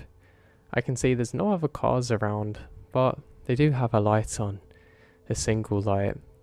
I began filling up with the fuel, and the same thing happened weirdly as before. I'm kind of just getting the feeling that I'm being stared at, and I look, and once again, somebody looking like they've just come out of a horror show is staring at me. They're quite big and menacing, and clearly missing teeth, just side-eyeing me. They're trying not to make it obvious, but it kind of looks like when a dog's glancing at you when you're eating food and you look at it and it looks away. Yeah, it's pretty weird. And then, I notice a car stops next to me. Now they slow completely down, and there's a bunch of people staring at me that I can't make out too well. They kind of just give me a dirty look, and I just look back at them confused, and they drive off. I think, God, I really am in the middle of nowhere now. These people really want to make me feel like I'm not welcome here, and I reluctantly head inside to go and pay for the gas. Now, I had exact change with me, so I was pretty happy that I didn't have to wait around. I get in there and he just stares at me. I say, hey, and he says hey back in a low voice like he's completely detached. I then realise that I really need to pee suddenly, and I quickly ask the guy if I can use the restroom. He says yeah, that's fine, it's just in the back there. And I head over. Now this restroom is extremely dark and in horrible condition. There's only one cubicle thing and a small window near it. There's one light too, and if you close the door to the toilet it kind of blocks out the light, but that was the least of my concerns. I head in and relieve myself and go to leave when I realise the door's stuck. I think, God, is everything going to go wrong today? I kind of punched on it a bit and pushed it, but it would not budge. And that's when I realised something was wrong. The lock didn't actually go on properly. I say, hey, can you help? I'm stuck here. And that's when I hear the sounds of footsteps. And I can hear breathing. And it's not just the sounds of one person, it's the sounds of multiple people. I kind of go down and I can see at least 5 or 6 feet all surrounding the cubicle. And clearly somebody's leaned up against the door. I bite my hand trying not to scream as I try and figure out an escape plan. I realise that I have to pretend that I'm going along with it and say, hey, I'm going to try and open the door again, just wait. I slowly tiptoe onto the toilet then, and I try and think of options how to escape. I start putting my own force on the door and pretend that I'm trying to budge it open when I realise my only escape is through that little toilet window. The thing is, I don't know whether I'm going to fit through it, but I don't really have much of a choice. I say, hey, get back, I'm going to kick the door now if anybody's there. And I start pretending to thud on the door, While doing that, I slowly climb up to the window, and within probably less than a second, I managed to kick the window open and quickly slide out. I ended up leaving my jacket there in the process, but that was the least of my concerns. I hop down and immediately start sprinting. I'm not looking behind myself, I'm just completely engrossed with trying to get out of there. I sprint probably for another 10 seconds and make it to my truck. I quickly get in, find the keys as quick as I can and start the engine and literally floor it out of there. I had 1 second to look behind and I can see that whoever was in the till had now moved outside and was near the tree line. I drove at absolute top speed pretty much for probably a good 20 minutes and I burnt through so much fuel, but I didn't care. I was so tired and just ready to get over to the friend's house that I didn't stop driving until I eventually reached it, with the fuel gauge basically on empty. When I arrived, I ended up falling asleep immediately, and I woke up the next day feeling absolutely exhausted. I started telling my friend about what had happened, and he said, yeah, there's some really weird people out there, you've got to be careful. I asked him if he ever heard of anything similar, and apparently people disappear along that stretch of road all the time. I eventually completed the move with him, and I drove back a complete different way, which actually added a whole day to the journey, but I was never going to chance going back there again.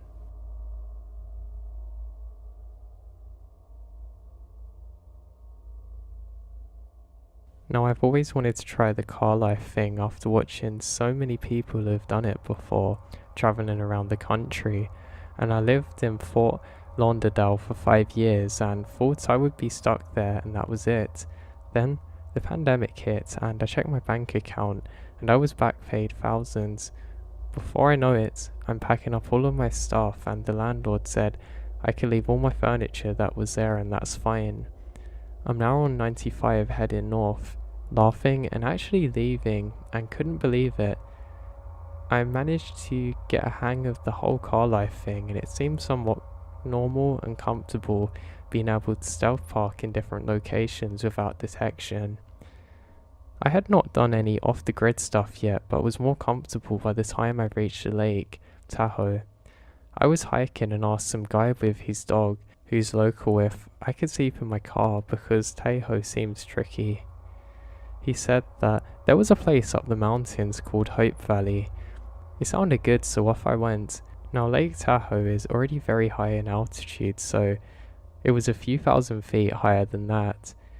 And it was past July. As I reached the area, I saw a small parking lot that was an entrance to a wildlife nature preserve.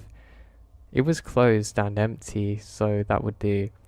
I'm all settled in with my blanket and the sun setting and the temperatures plummeting. Before I know it, it's pitch black and zero visibility. I start to hear wolves howling, and at this point I'm game. This was the experience I wanted. It was a little creepy, but I was fine. I was living what I would normally be watching on the internet. But before the sun went down, I noticed there were garbage cans that were overfilled 15 feet from the car entrance at the preserve. Finally, I drifted off asleep and was awakened by something at 3 a.m. You couldn't see anything. Anyway, it was so dark, but I overheard the footsteps, heavy ones, right outside the door. At this point, I'm really worried. Then something brushes up against the car, and I'm scared as I don't know what to do. I wait for a couple of minutes, then I open the door. I run around the car as fast as possible to the driver's side. Drove down the mountain and slept in a Motel 7 parking lot like a baby. Never made it through my first and only off-the-grid camping adventure, and I won't forget it. The only other time that something creepy happened was up in Mount Shasta.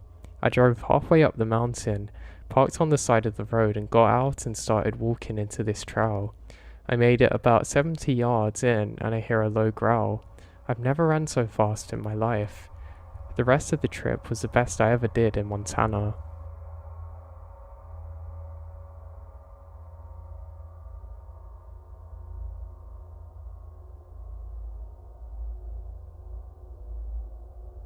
Now, English isn't my first language, so sorry in advance if this doesn't read too well.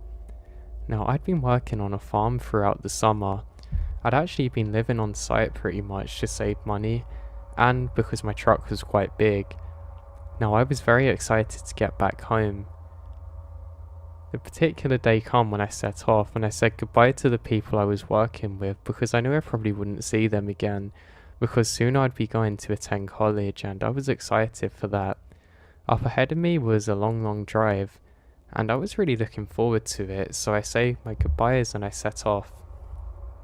Now when I begin to drive, it's raining quite heavily, and I actually think it was really nice, to be honest. I couldn't see too far up ahead of me, but it meant that I was in a nice peaceful area where I could really be away from everyone. It took me about a good 5 minutes of driving before I eventually get out into the main roads. Now the main roads are nice and there's not really many other cars around. I'd see the other occasional ones, but the closer it got to dark, the fewer and fewer they would become. There was quite a lot of houses around where I was driving, but not too many because I was getting closer and closer to the forest, and obviously when you're there there's not as many houses because there's not as much space for them. I eventually make a turn and finally enter the forest, and it's really beautiful. There's the odd bus station that I pass, but not really much of anything. I'm not driving too quick at this time because it's still pretty wet where I am, so I just have to be cautious and just let my mind drift off. I'm kind of more focused on what I'm going to do next and what my next steps are, because obviously I'm excited to go studying, and it's a science degree, so it's going to be pretty involved, and it should open lots of opportunities for me to study wherever I want afterwards too, and get the jobs I want. Now every couple of meters I realise that the trees seem to be getting more and more dense, and it's really nice. I guess it's basically me going deeper and deeper into the mountainy areas. Now, I'm doing this for quite a while until eventually I reach some snow. Now again, it was raining and the snow was just off at the side of the road, but it's really beautiful. I'm actually somebody who absolutely adores the snow, and I always find it exciting to be out in it, just not if I'm driving. Especially because where I am too, I'm grateful that it's not on the road, because if I go off the edge, I'm pretty much dead. It's hard to describe, but around some of these bends, the road literally is almost a sheer drop.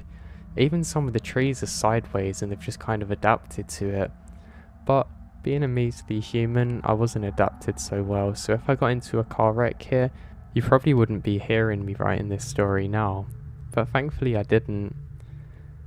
Now, some of my friends asked me if I saw any animals while on this trip, and not really, to be honest.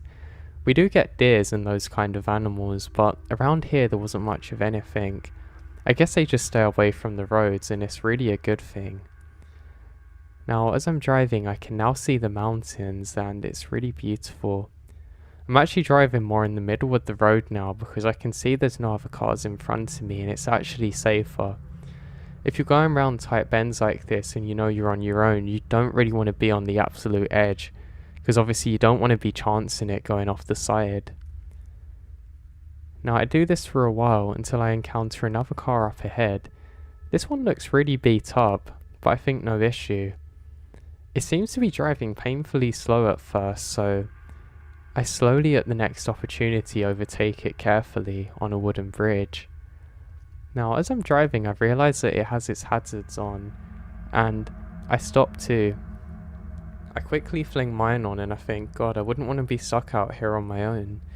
The other issue too is there's not really good reception here, so it can be quite a big issue if you need to get into contact with others for more help. Now, I can't really see much because most of the windows are blacked out, but I can just see a hand come down. What's strange is they're wearing quite big gloves, which you wouldn't really want to drive in. I mean, I wouldn't. And they just point forward as though I should keep going. I just wave goodbye and do a friendly beep with the horn and continue on my way. I didn't think much of them, but I do remember taking a couple of seconds to look in my mirror as I slowly go around the corner and they disappear amongst the rain and mist. Not thinking much of it, I continue on my journey. I didn't have too much further to go before I could get to the first stop on my trip. There was some cabins that had basically been converted into little, I guess you call them motels, but places where you can just pay to stay for a couple of nights. Maybe hotel, I don't know how you guys differentiate it. But I pull up into the first one that I paid for, and all is good. I enter the code that I've been sent, and I go in. This place is absolutely lovely, and I was really looking forward to my rest. I've been on the road for a while now, and I think it's important to take lots of breaks, especially when you're on dangerous roads like this. So now, with everything going well, I make myself a coffee and start watching some TV. To be honest, the shows are absolutely terrible, and I get so bored I just idly watch the news until I decide that I need to do something more exciting, and I head out. I didn't go far, I just had a general walk around and tried to appreciate some of the scenery, but the rain was picking up quite a lot now. I turned to go back in when I realised something odd. There's a car parked up the road that I didn't notice before. It's just past a bridge, and it looks almost identical to the one that I'd seen before.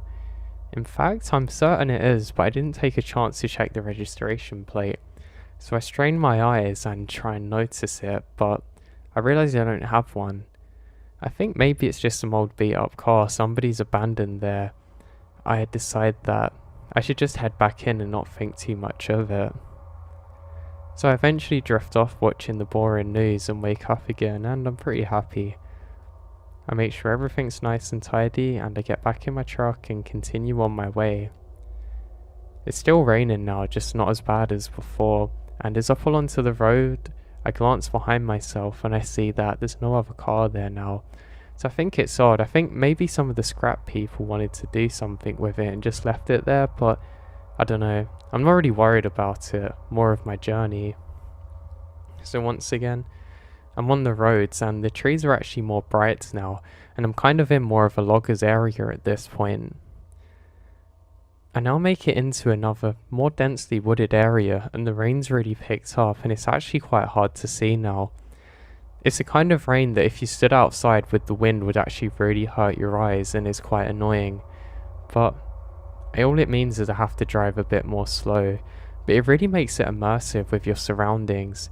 It almost feels like you're in an infinite loop almost, you know, like in video games where the map hasn't loaded properly in the background. It's sort of similar to that. But again, I just adjust my driving style and continue on. I haven't really got much of a reason to stop, and every so often I can see where the loggers have done their work and it looks beautiful. I eventually make it back into another wooded area, which is more like where I was before, and the rain slowly stops, which I'm actually quite grateful for. You know, some people don't really adjust to the rain as well as I do, and they just drive like everything's normal. And for me, that's a pretty dangerous thing, really. I always think the biggest danger when you're driving is kind of other drivers, because some people honestly do really stupid things. But I guess that's not something that's going to change anytime soon. And it's pretty out of my control, really, so I don't like to complain about it too much. Now I make it to an area where I guess that the rain clouds have stopped, and it's actually bone dry almost. You get the odd mossy tree and whatnot, but there's not really too much there. But it's actually nicer than what I was driving in before, so again I'm grateful for it.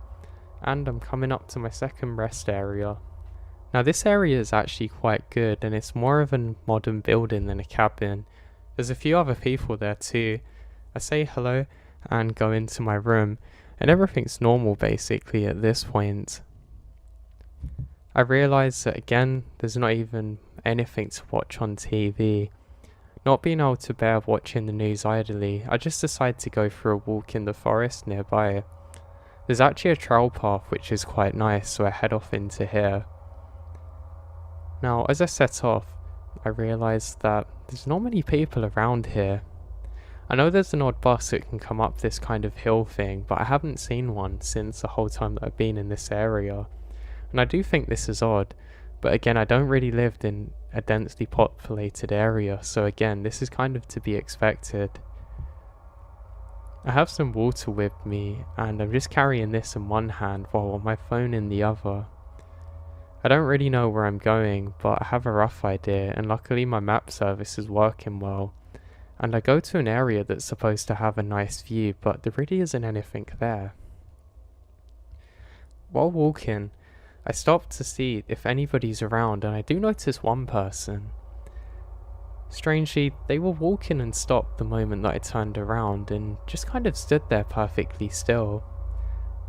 They were wearing a big raincoat and I couldn't really see much else, but they kind of slowly gone behind a tree, but extremely slowly, like I don't know whether this was actually a person or not.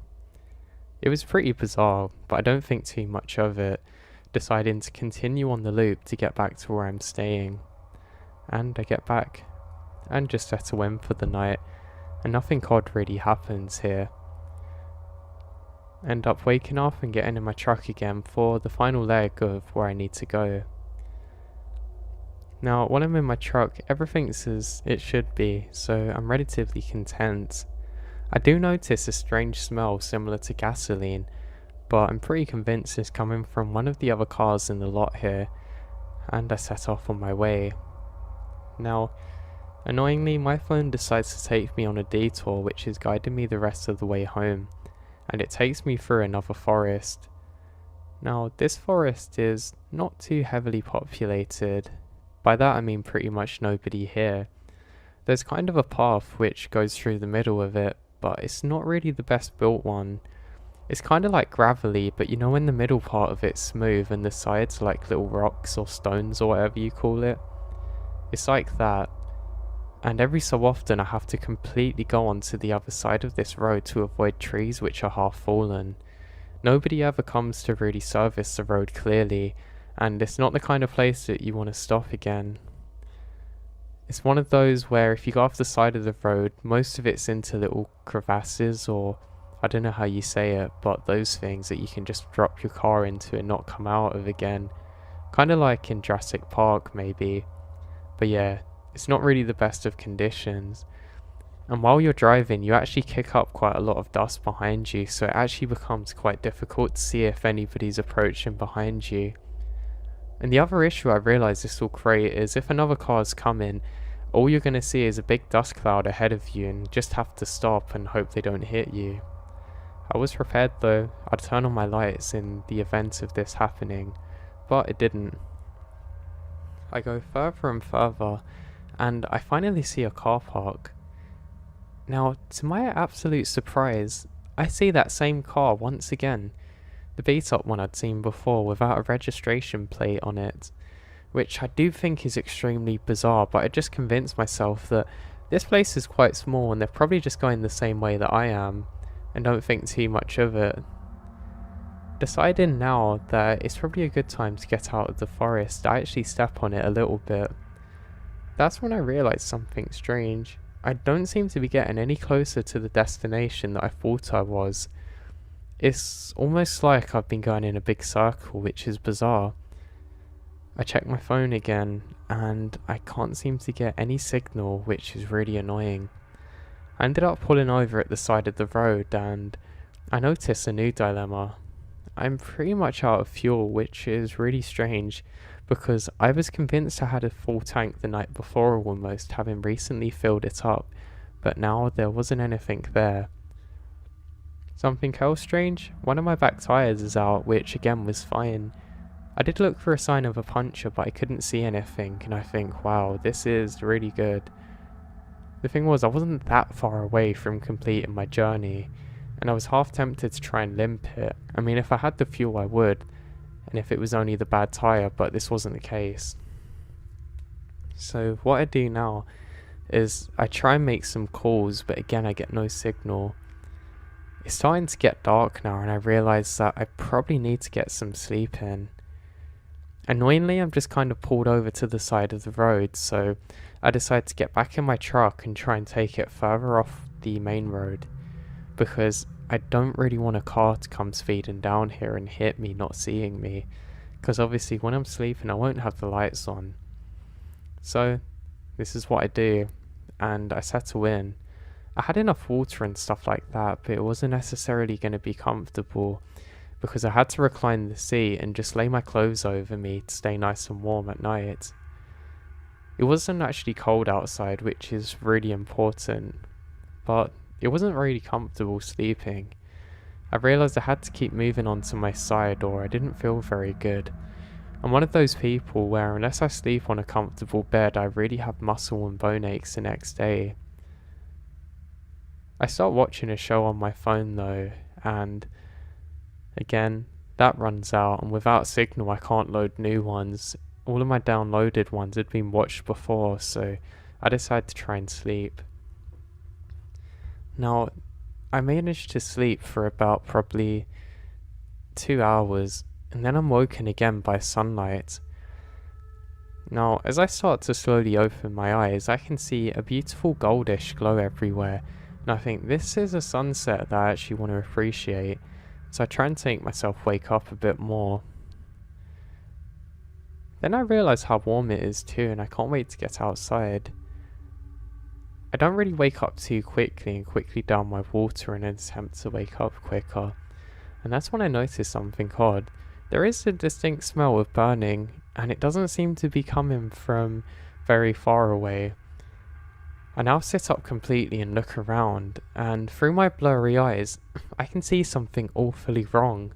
There's fire, and it's in all directions around me. Now, I don't know what caused the fire or how big it is, but it looks like I'm in the middle of a forest fire. I let out a really loud yelp, and I quickly unlock my car doors and open the door, and I kid you not, there are flames all around me.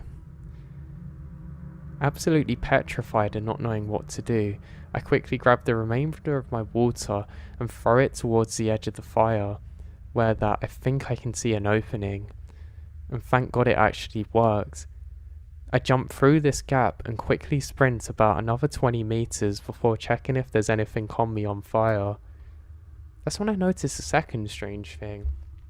The fire only seems to be coming from my truck. Literally, the rest of the woods are completely fine, but it's just this specific area. Panicking, I sprint forward and sprint backwards, trying to see where else the fire is and what way I need to flee. But I realise now that it's literally only coming from a circle around my truck. Now, what's worse is I don't have my phone, but I just accept it's gone. And I look on as I see that my truck starts to set on fire. This was an old truck, but it's one that I absolutely love, so I'm actually quite disappointed to see this. That's when I noticed something else odd. Just in the distance, I can see the silhouette of a person once more. Now it's hard to see through the flames, but I'm absolutely certain that somebody was watching from behind a tree. As my eyes adjust, I can then see a disgusting teethy smile coming back at me. And the next thing I knew, I was sprinting in the other direction. Now I can't say for certain that this person tried to kill me in there, but it seems really bizarre. The more I'm thinking of it while jogging, the more that I have fuel to continue running. Now I probably ran for about a good 25 minutes, and luckily there's no other fires around me.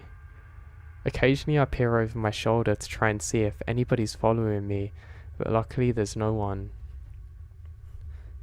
I don't know where I'm running, and I'm literally getting ready for woodland survival now. I have a basic idea of what I need to do, but I realise that the sun's starting to rise, the true sunrise, not the false one which I was mistaken by before, and I know that I have to try and hike my way out of here as my only escape method. I begin doing so, and I soon realise that I'm not that far from an actual road. I quickly cut through the forest as quick as I can and eventually make it out to here. I've managed to catch my breath while walking, and I try desperately to flag down a car. Annoyingly, the first two just go straight past me, then eventually another one comes and I'm able to flag them down. I say, please can you help me, something's happened to my car and I really need to make a call to the police. Luckily this stranger was absolutely understanding and honestly like an angel, offering to drive me over to the police station. I start explaining briefly what happened, and they can see by the fear in my face that I'm not lying to them. And I get to the station and thank them profusely. I then go in to make a police report, and I drink a hot chocolate, which was really well needed. I'm actually super tired now, and once I've made my statement, the police say that they're quickly going to send someone over there. They were very accommodating and actually let me sleep in a room they had there, and I basically knocked out. I think it's from the adrenaline dump of everything that made me especially tired, but I remembered waking up to a knock on the door, and they say, "Hey, I've got some good and bad news. The good news is we found exactly where you said, but the bad news is we've got no truck and no idea how this could have happened." They tell me that they're going to investigate and give me a reference number, and I then get offered to have a ride home the rest of the way, which I gratefully take. I eventually make it back to my actual home and I don't know what to think. I go indoors, put the keys down and put my little reference number down that's written on paper, and I just lay on the bed. Now, paranoid, I immediately jump up at the first sound of a car looking for the silvery colour one I'd seen before multiple times, suddenly connecting more dots. Maybe that car that I'd seen so conveniently at the same places as me wasn't by coincidence. Maybe it was somebody following me. Now, I don't want to point the finger too much, but if what I'm thinking's true, this person had literally tried to murder me out in the woods for God knows what reason, and had purposefully cut the fuel in my tank and messed up a tyre, waiting for this to happen. Now, if this is the case, it must have been somebody who knew the area very well, or at least where I was going, and that's what really scares me. Eventually, I called the police line again, and every time I have since, they tell me that they haven't found any other leads. I know by now the case will be closed because nobody was actually hurt, and I know that I'm never going to get that truck back again, but I'm kind of left with more questions than answers.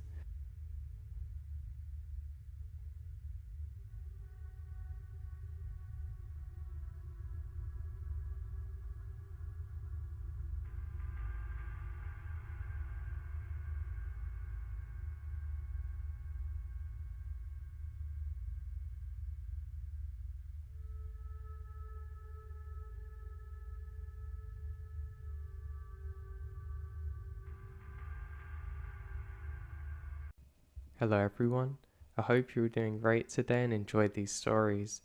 I have a quick message before the video starts. Whether you're struggling with mental health or have any other internal demons that you're dealing with and finding it difficult to see to the other side, trust me, it does get better and you can completely turn everything around.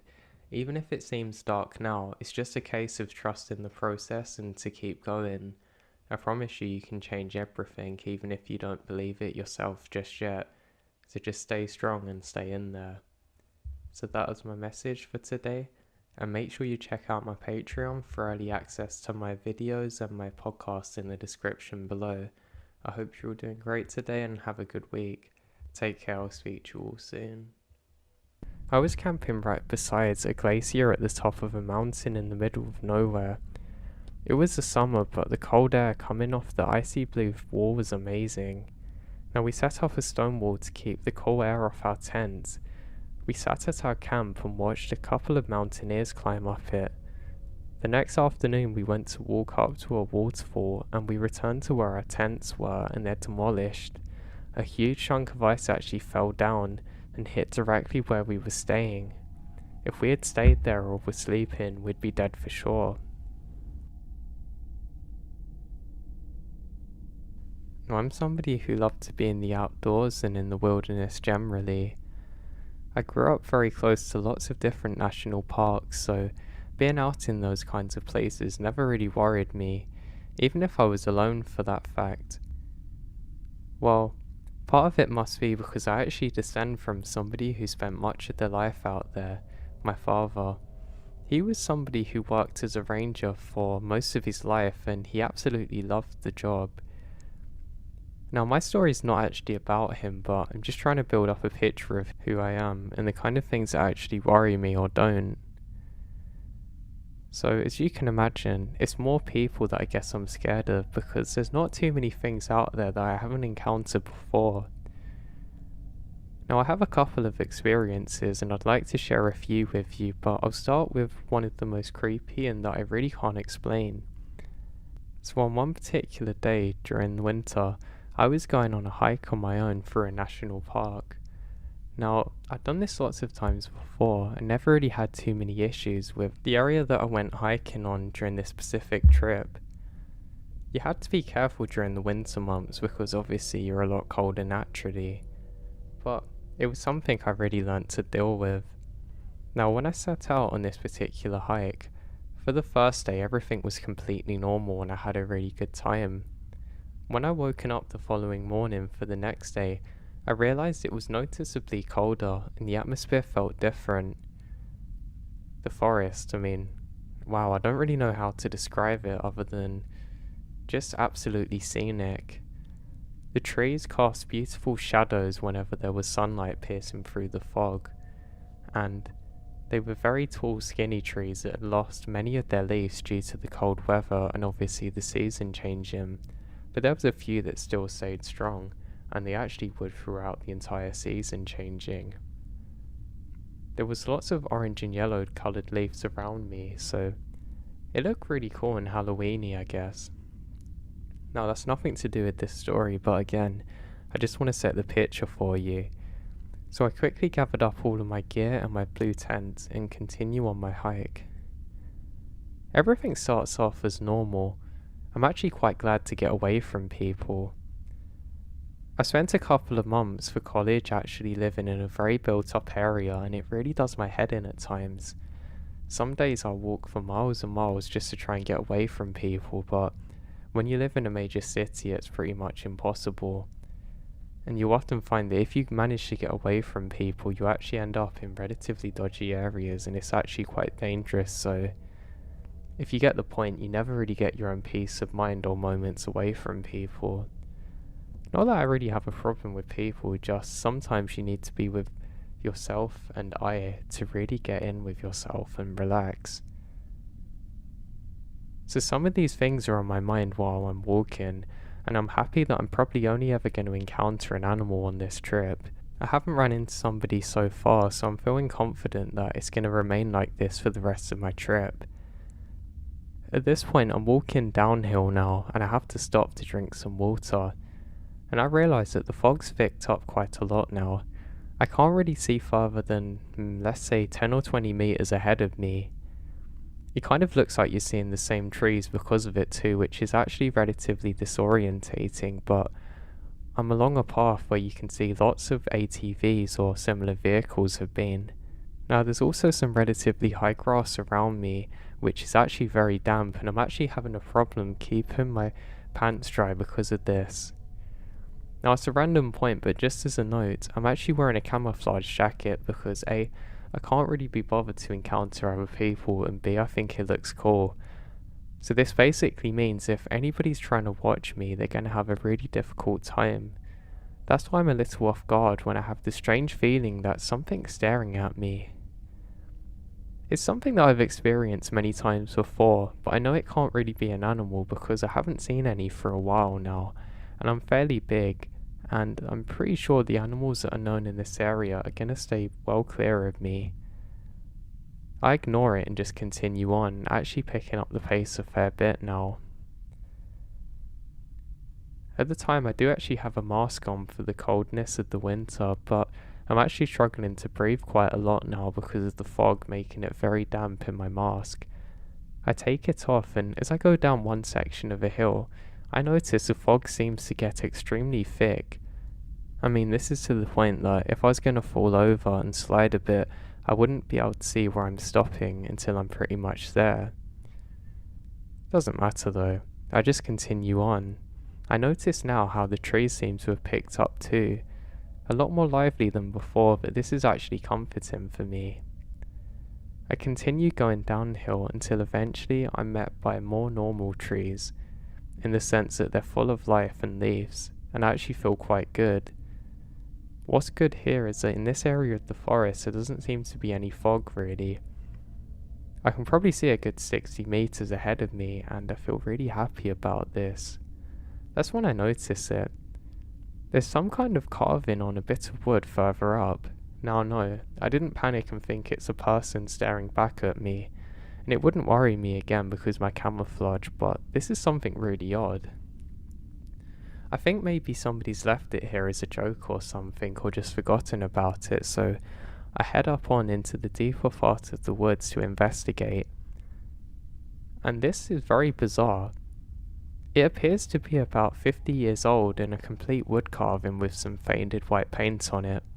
I'd have to say it was from the 1950s or 60s, but it's hard to say exactly what it is. It looks like somebody's lived out here and just carved it and left it there. I pick it up thinking it's quite a cool souvenir, which I know is probably a bad idea because A, what if this thing's cursed, and B, I don't exactly know what it is. So anyway, I don't think of this at the time, and I just take my new friend with me. I managed to fit this thing onto the very top of my backpack, and I strap it in so it looks like it's looking behind me. I jokingly give it a name and call it Carl and say, "Hey Carl, you better watch my back or I'm going to drop you off again," and start laughing. Now, I didn't realise at the time, but it probably looked terrifying because of my camouflage.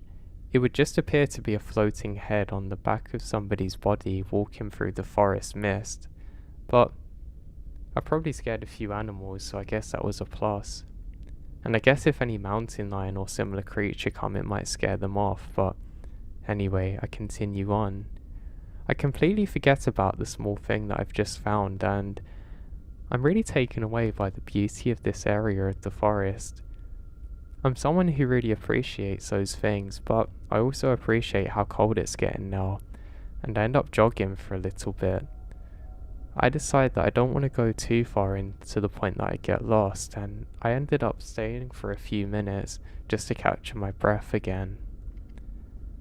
I decide that I should take a quick nap now and set up my sleeping bag. I eventually fall asleep, not before setting the alarm for a couple of hours so I don't waste too much time.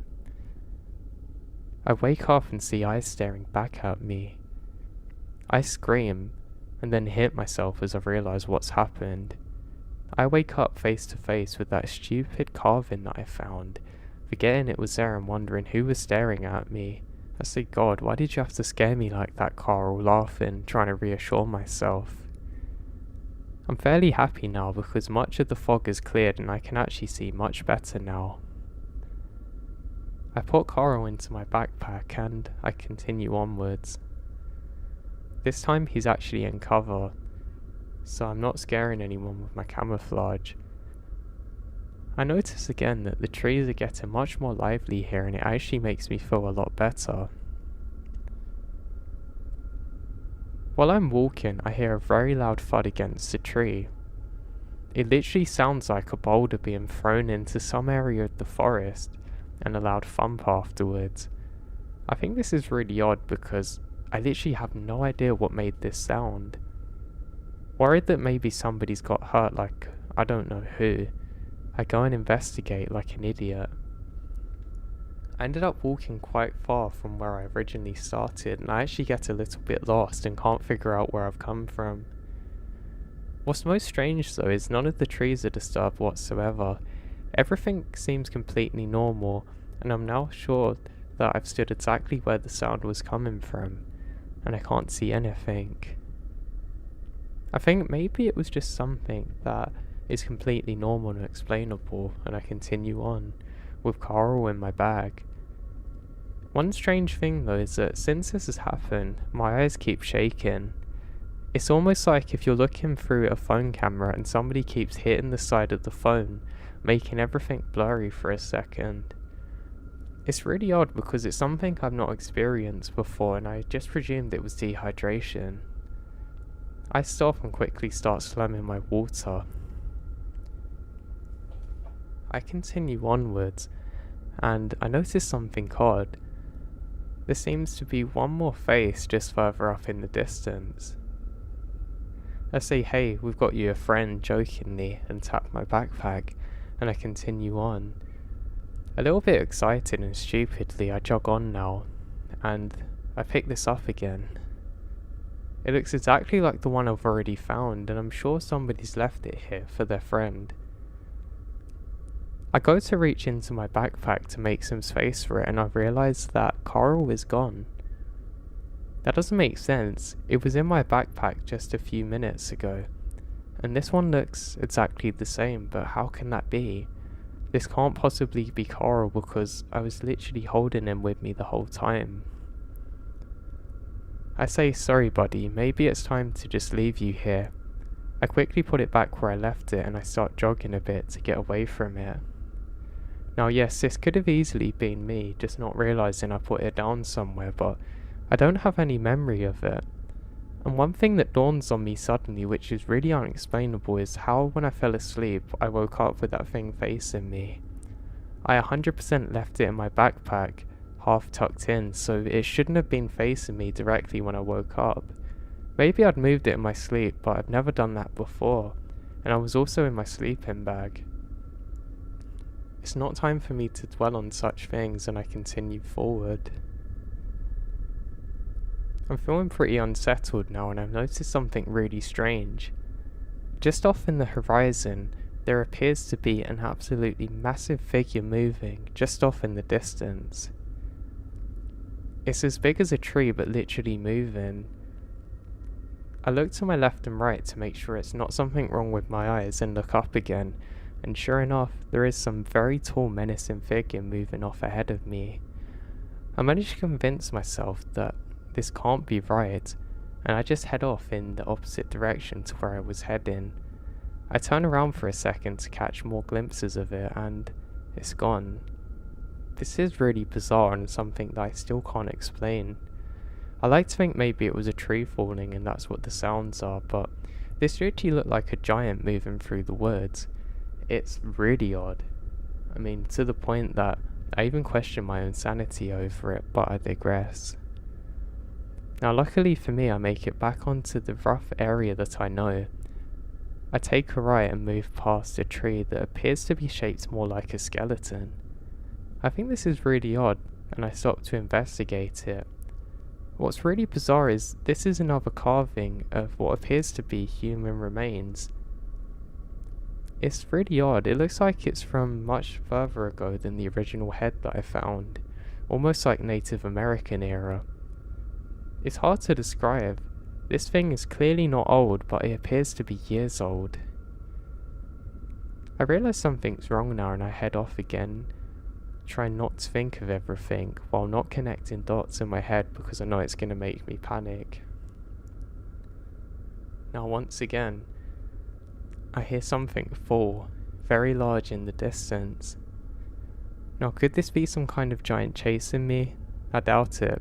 Probably just a tree falling, but that means that they're probably going to fall on me. Now common sense should prevail and I should just continue going, getting out of this forest as quick as possible, but no. The inquisitive side of me takes over. I mean, hey, my dad is a ranger, so that's probably natural for me. I end up going to where I think this sound is coming from, and again I can't see anything. Until there's a whisper just behind me. It's just faint enough to hear, but I know it was directed to me. I turn around to figure out exactly what this is, and I can see somebody bent over, almost praying. I call out hey and say, God, you scared the hell out of me. What are you doing? There's no reply. I say hey and stop myself. I have a small knife in my pocket which I now grab and say, if you're hurt I can help you, don't worry. And I go over to investigate. My heart begins to race and I'm feeling very trembly, almost like I'm walking through quicksand. I then realise this thing is a tree. Well, not a tree. Some wood that's been sculpted into the shape of someone bent over praying. It's not exactly like a person, but more like the outline of a person. It looks like it's been burnt too, but what's really bizarre is that none of the surroundings were charcoaly or anything that you'd usually expect from a fire, so this is something else that I can't really explain. I then turn to my left to see if there's anything else when something catches my eye. Up in the top of the tree there seems to be a cross shape. Again, I don't know exactly what this is because of the fog and whatnot, and I'm sure as hell not going to go up the tree. But it almost looks like the branches have been arranged too perfectly for it not to be by people. I turn back again to look at the sculpture and I realise that there's more of them. I give my eyes a few seconds to adjust and I can see 10 of them form in a circle. They're all at different heights and elevations, which is pretty strange, but they're all pointing towards me now, or whoever's standing in the middle. I realise something's very odd and I get the shaking again in my eyes. I'm not sure whether this was from fear and something that I've not really experienced before, but I truly don't know what to think at this point. Now, I'll admit it, I felt pretty stupid at the time. Why was I getting scared by pieces of wood? I mean, literally, who does that? Especially when you've got a knife and you've grew up in these areas, but something was just off at this point. I decide that I need to investigate what these are and I go closer to one. Now, this particular one seems to be slightly bigger than all of the rest and looks a little different. Upon further investigation, I realise that this actually has carvings on it. Now, they're pretty hard to describe, but they're more like patterns and almost like somebody was trying to form a language but didn't know how to. I then put my hand up just to feel these and there's white noise in my left ear and whispering. All I can hear is whispering. The panic makes me step back quickly and the moment I do, the whispering stops. I can hear laughing now, echoing around the trees. I know something's very wrong and I go lightheaded again. I ended up passing out for I don't know how long, but when I woke up, it was noticeably darker again. The fog was much heavier this time and I was very disorientated for a few seconds. I eventually get my bearings again and stand up. Now when I stood up, I realised that most of these had been moved, or rather have disappeared completely, except for one, the one that I touched with the carvings on it. This time, upon closer inspection, it looks like it's aged. Almost like it's been set on fire for a second time, but it clearly hasn't been. How could it? I was right next to it and nothing's burnt on the floor around me. I realise that something is way off and this can't all possibly be in my head. I shouted that whatever this is to leave me alone, gripping my knife. In a fit of rage, I end up stabbing this stupid piece of wood, and I can't withdraw the knife after the third stab. I ended up cutting my finger in fact, and actually was quite concerned now, so decide that I have to leave. I have a small first aid kit with me, and on the go I quickly bandage myself up, not bothering to look behind me. What the heck was that thing? What happened? I'm now dripping blood through the forest as my bandage isn't really holding up too well. It's relatively dark now, and in a state of paranoia, all of the trees look like tall figures surrounding me. I don't know whether this was dehydration or a potential onset of a vasovagal reaction to losing blood, but I'm really out of it now. Maybe I hit my head when I fell down, but who knows. I continue down and I really feel like I'm in hell. I've never experienced dying, as I'm sure most people haven't, but I'm sure this is what it feels like. As I walk down the path, the trees seem to reflect off the ground below me, and it seems like I'm walking into internal blackness with no way out. It seems like the trees are impossibly tall, and the fog is impossibly thick and crazily dark. I know I have to keep walking off in a direction, but I really hope I don't end up lost. I mean, God, maybe my dad will have to save me. I can't have that. Not his son. I decide I must keep on taking steps forwards. This time I have no bearings or general sense of direction. I stupidly feel safer in the darker side of the trees, hoping my camo can do its job. I take a moment to look behind me, and I don't see anything, luckily. I was certain that those weird sculpture things were going to start appearing again, or maybe I would see something walking, but there's nothing. I continue down, and I realise that it's getting very dark. I do have a way to communicate, and I quickly pull out my phone, but there's no service.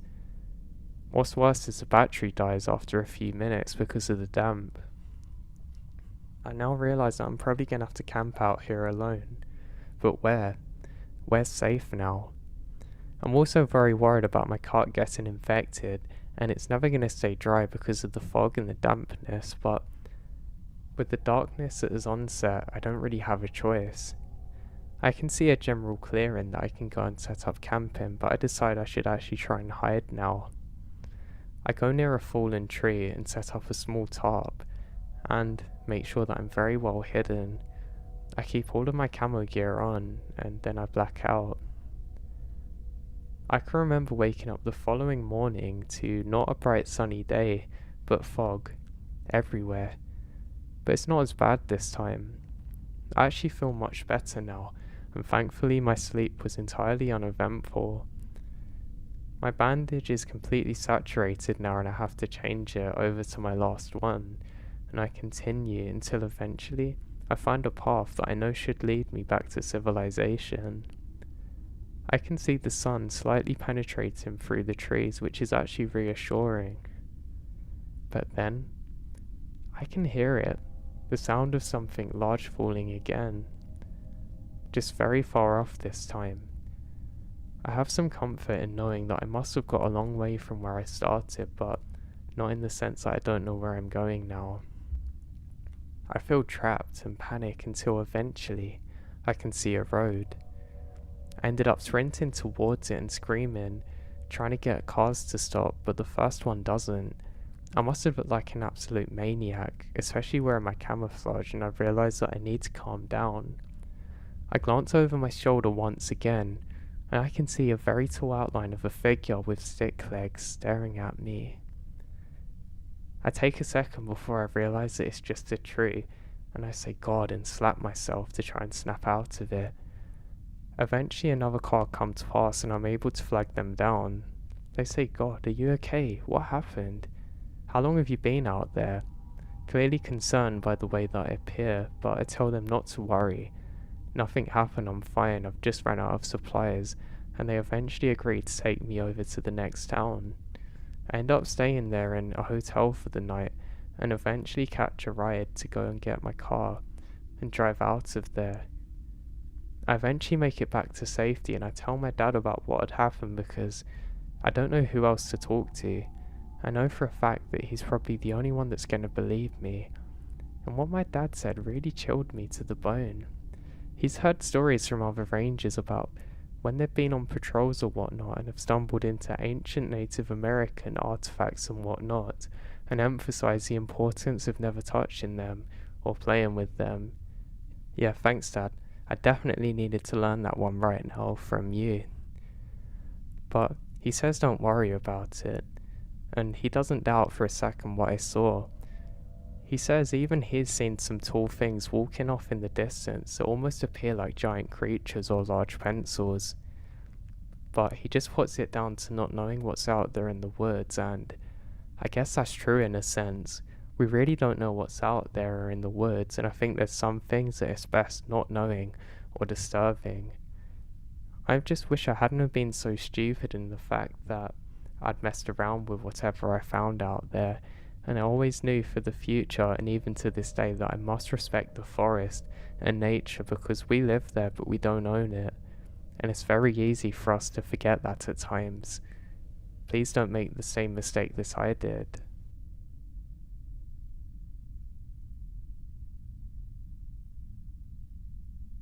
So I was solo camping and was on a hike to my favourite spot.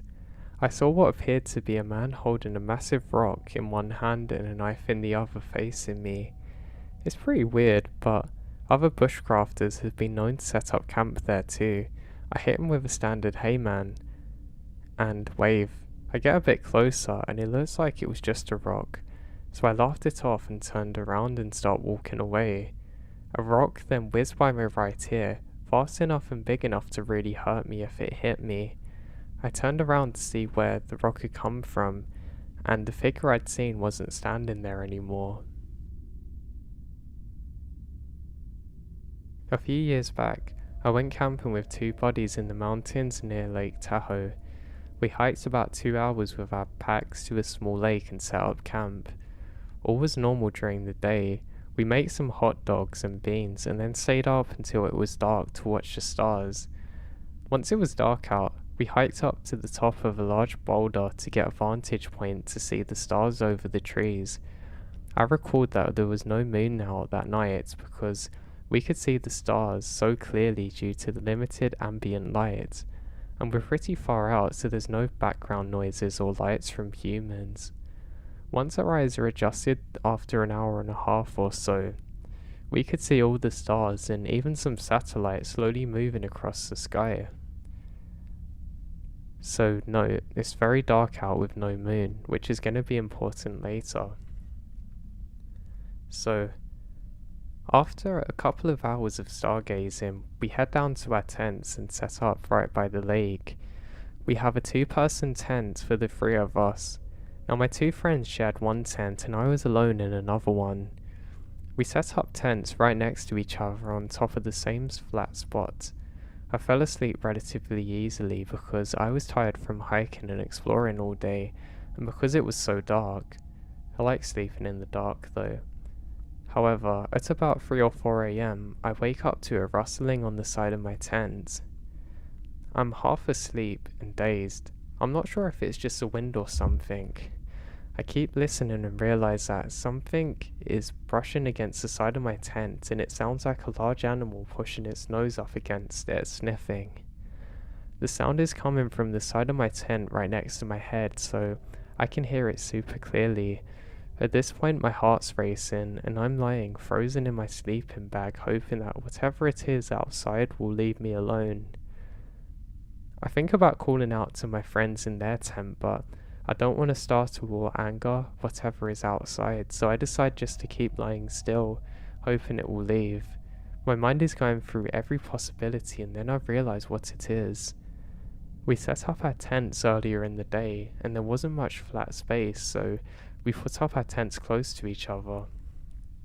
Evidently, they were so close that when my friend was moving his feet in the sleeping bag, it brushed up against the tent next to my head. So all along it was my friends moving around view.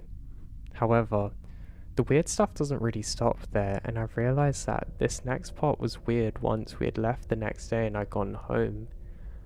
As I laid in my tent and tried to slow my heart after realizing the rustling was my friend, I was looking at the shadows of the trees on the walls of my tent. They reminded me of when I was younger and cars would slowly drive down the street and the headlights would go through the blinds. At the time it made sense to me and I thought it was just like when I was a kid. Now considering I just thought a creature was outside my tent, this doesn't seem wrong. However, as I mentioned earlier, it was a dark and moonless night, so what could the light have been? It was a very slow moving drawing light that had the shadows of the trees moving slowly across the walls of my tent for about 5 minutes. By the way, we're miles away from civilization, so it was no car or flashlight, and it was moving very steadily. It could have been a flare in the sky or maybe a comet in the darkness. I still don't know what it could have been, but I only ever realized after I'd left the campsite and didn't put my head out to investigate at the time. Now when I was young, like maybe 9 or 10, my cousin and I were walking down behind my grandparents' house and at the edge of the woods to where their pig pen is. The black fence borders the woods and was heavily overgrown with bushes. Now there was a small path that had a worn out and very small clearing where some chairs had been placed. It was kind of like a natural clubhouse. Once you're in that tiny clearing, you couldn't see in or out of it. Now, we were walking down the little path, and just before we get there into the clearing, we could see some adult sitting in one of the chairs, kind of leaned over with his hands on his head. I turned around and ran over to my cousin to get out of there. She ran behind me asking what was wrong. I don't stop running until I get back to my grandparents' house, and I told my grandpa about what was there. And we went back down to investigate, but the man's gone. The thing is, even at that age, I knew that I had to duck down and get out of the clearing. Now what's weird was that a fully grown adult would have had to crawl on his hands and knees to get in or out of that area. I had no idea how anybody noticed where the path was because it was so discreet. I don't know how he was able to get out of there too. I'm 46 now and still think of it to this day. There's been lots of creepy and weird stuff that occurred over at the Heath. I'll tell you about this because it was the strongest worst feeling that Elle and I had ever experienced together at the same time. It was one of the most sinister, menacing sensations I've ever felt. I say this coming from a family of sensitives who had paranormal and supernatural experiences all my life. When we were 7, Mama took cousin Elle and I over Hounslow Heath for our usual adventures that were common in the summer holidays. Instead of the regular route, we used to love collecting feathers and other natural things that we found to make collages with, or picking fat juicy berries and whatnot off bushes, and these would be given to our gran to make pies with. Now Mama took us to one of her old haunts as a child called Paradise. Paradise was thought to have been the location of either an old coaching inn or a power mill, and was just very stark bare massive open fields with skeletal remains of ancient looking stones and wooden buildings and very old wooden tree stumps that are scattered everywhere throughout the area. Over the years, Paradise had fallen victim to attacks of arson, and the local council burning the field to keep it from being overgrown and unmanaged, so the appearance of Paradise was somewhat desolate and bleak due to the burnt grass and whatnot. The obvious difference between the otherwise lush and green area around Paradise and Paradise itself was clear to Elle and I, and immediately we both actually say the same thing about Paradise, calling it the burnt place. We felt very uneasy, and I can tell you that Elle and I couldn't stop staring at it. Now you know the feeling when you grow up with somebody and you don't have to say anything, you feel the same? Well, we had that. Now I was in my wheelchair investigating the ground around me, and Elle was a little bit further off. Mama was looking at something else. Suddenly, Elle looked up at me and said, "Shiv, can you hear anything?" I was suddenly struck by the silence of the area. Normally Heath would actually be alive with the comforting sound of birds and small insects and whatnot. It was a constant soundtrack playing, but there's no sound. Nor, come to mention that, there was no evidence of any living things. In fact, I didn't see any birds at all. I said this to Elle, and we both looked to the sky before continuing our investigation of the burnt ground and its remains. Looking carefully, I come to an awful realization that the ground's actually scattered with lots of small animal skeletal bones and skulls charged that have been there for years. We both look over at each other and say, "Can we go please?" My mum looks at both of us and laughs. We then tell her about the animals and the silence and everything there. My mum just explained that it was only to be expected from a dead area, but she didn't say much about the silence, and she just said, "Okay, let's go back." When we got home, we told our grandma about it, and we talked about it all night. Now we're adults, and as Elle has her own children, they ask us about our childhood, and sometimes we tell them about this story, but something about the silence of it I really can't explain, and it truly scares me. It was really like being in hell. Now, I've had a lot of weird experiences while hiking in the forest before, but there was one that really took the cake for me. I was due to go hiking with a group of friends, but it started raining heavily, and most of my friends had actually backed out of it, but I wasn't going to stop. So, I decided that I'm going to go on with the two friends that will go with me, Ben and Ryan. These are brothers who have always been really cool to me, and we were all good friends, so this was great. Now, before we started, there was a huge puddle that we had to go around, and funnily, my friends started trying to push each other in before we actually got across the thing, and myself included. Ryan fell in, which we all thought was really funny, but it wasn't really, I guess, because he was going to get cold, so we actually have to head back just to change clothes and go again. Now, I guess that's how it is with friends and brothers, but hey, we're having a good time. Now, as we get into the first part of the hike, there's a very big stream, and we're actually daring each other to go across it, thinking it's going to be really funny, knowing one of us would probably fall in.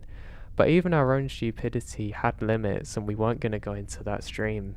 We know if we fell in, we probably weren't going to come out again, so we decided that we should just go on the normal path. Now, it's extremely slippery, and we're all being careful not to fall because there's almost a stream of rain below our feet. Now, we end up making it into a relatively dry area. There's lots of dead leaves on the floor, so it's very slushy. It means we can hear each other really well, but it is extremely slippery, so we have to be careful not to fall in. Now, we can see the odd jogger or two while we're out here. Now, there's two who are wearing blue jackets, but they ended up jogging straight past us. We're actually quite annoyed because they've splashed a lot of water on us in the process, but they say sorry. Now, we continue on our hike and make it into a much deeper part of the forest. We're actually trying to get in further so we can get under some trees now. As we do so, we notice there's one more jogger that goes past, but it's actually quite hard to differentiate the exact direction they're going in. Because it's odd, they seem to be going straight through the trees and not on a path, but hey, we can't be bothered to investigate. We eventually come across another stream where there's a rock, and we have to jump on the rock before jumping across the stream. We all make it across intact, but Ryan tries to block his brother from getting across last minute, and it's actually really funny. But we all make it across in one piece. Now, why we were out here in the rain, I don't really know, to be honest, but it has no signs of stopping now. Ryan suddenly spots out, "Do you think the jogger's lost? I keep seeing him going past." And I jokingly say, "No, it's a bear, Ryan. Don't worry, it's just coming to eat us. It's not lost, you haven't got to help it." And we continue on. Now, none of us really raised an eyebrow at it at the time. The rain eventually stops, and we're very relieved about this. Now, Ryan goes ahead of me into the darker part of the forest, and me and my other friend just stopped to have a small discussion for a couple of minutes and try and dry off our socks. We can then hear Ryan talking and say, "Hey, yeah, we're gonna be there in a minute, just wait for us, come on. We gotta dry off our socks." Then we realise that he's not actually talking to us. We can then see a jogger sprinting off, and we just assume that maybe he's had to tell him directions and don't think anything of it. We then catch up with Ryan, and he doesn't say a word to us. Ben says, "Hey, what's up, bro?" And he says, "Something about that guy was just off." We all look at each other confused, and Ryan says, "There was something about the way he smiled at me that was really strange." We then say, "Well, what did you talk about?" And he said, "Well, he just smiled at me, and I just pointed and said, 'That's the way you need to get out of here.'" He didn't say anything, then just sprinted off. Now, me and Ben both started bursting out laughing, saying, yeah, definitely." And he says, "No, seriously." And we kind of just laugh it off and say it's probably nothing, just somebody lost out here. We continue on in our hike, and the rain's completely stopped. We're happy about this because it was drizzling from the trees on us before. We're walking quite a weird path now because we have to constantly avoid puddles. We do this for about a good hour before we decide it's probably time to head back. We end up coming across a weird thing though on our walk. There appears to be a tree that's positioned perfectly in front of us to make us go down another area. We think this is odd because it literally looks like somebody's done this on purpose, but there's no one around to have done it. But it seems to be freshly laid. Even parts of underneath it are still dry. We think this is odd and dare each other to go down the path first. I felt more brave at the time, so volunteer myself. As I do so, I have a strange feeling that we shouldn't have done this, and I turn around to Ryan, who looks at me to confirm the same thing. As I'm walking, there's a large splash next to me, and I turn around and say, "Hey, don't do that." And suddenly a stone hits my friend Ben. For a split second we think it's Ryan, but we realise it can't be because he's right next to us. We stop for a second and realise that somebody's throwing stones at us now, and we can't figure out where it's coming from. We look at each other kind of as if to say, what the hell is that? We quickly arm ourselves with rocks in case we can throw it back, but we literally had no idea where they come from. It's really strange because nobody in their right mind would be throwing rocks at people. I mean, hell, we're gonna beat them up if we can catch them, we know that for sure. And we continue on. Now, as we're walking, we catch just off to our right something moving quickly through the trees. Ryan then screams out, "God, that's him, the one I told you about earlier, quick, quick, quick." And he stupidly throws a stone at him, and he stops and stares at us. Now, I'll never forget the stare that he did. This person literally looks like a zombie.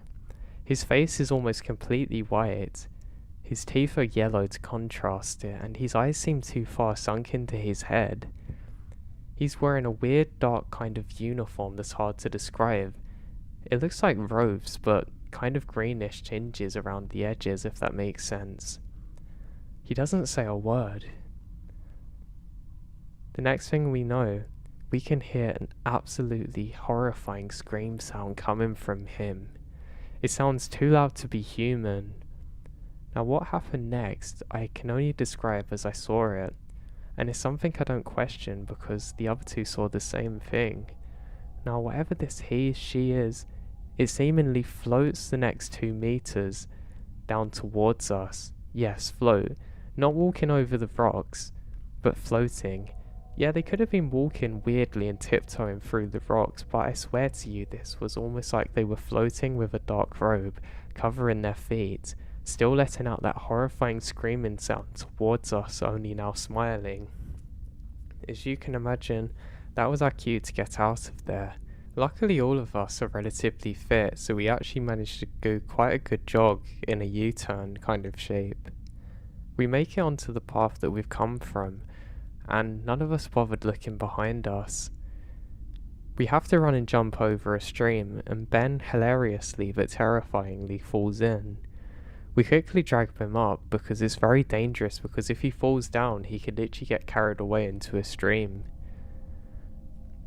We then turn back and realise that this thing is just off in the tree line, slowly coming towards us still, but no longer screaming. None of us say a word to each other, and we just say we have to get back out of here. We continue jogging through the trees for another good 10 minutes. We look behind us periodically but don't see anything. We continue up until eventually we make it back to the main road. We all quickly jump into Ben's car and he speeds out of there, not going at a reasonable speed. I keep looking around in the passenger seat, hoping this thing doesn't appear. I glare out of the window and I can't see it. We eventually make it back to the safety of my house, and we don't bother telling my parents what happened. But luckily Ben, who's older than us at the time, makes a phone call and informs the police about what happened, and they say they're going to investigate. I think the best case scenario is it's a crazy person that's out there just trying to scare people, but worse, I don't really know what it could have been. If it was just myself that day, I would have doubted it, but all of us saw the exact same thing. I don't know what you guys think of it, but it's an experience that's never been able to leave me. What really got me is the way it moved. Just not normal, not natural at all. Something about this whole situation was very wrong and off.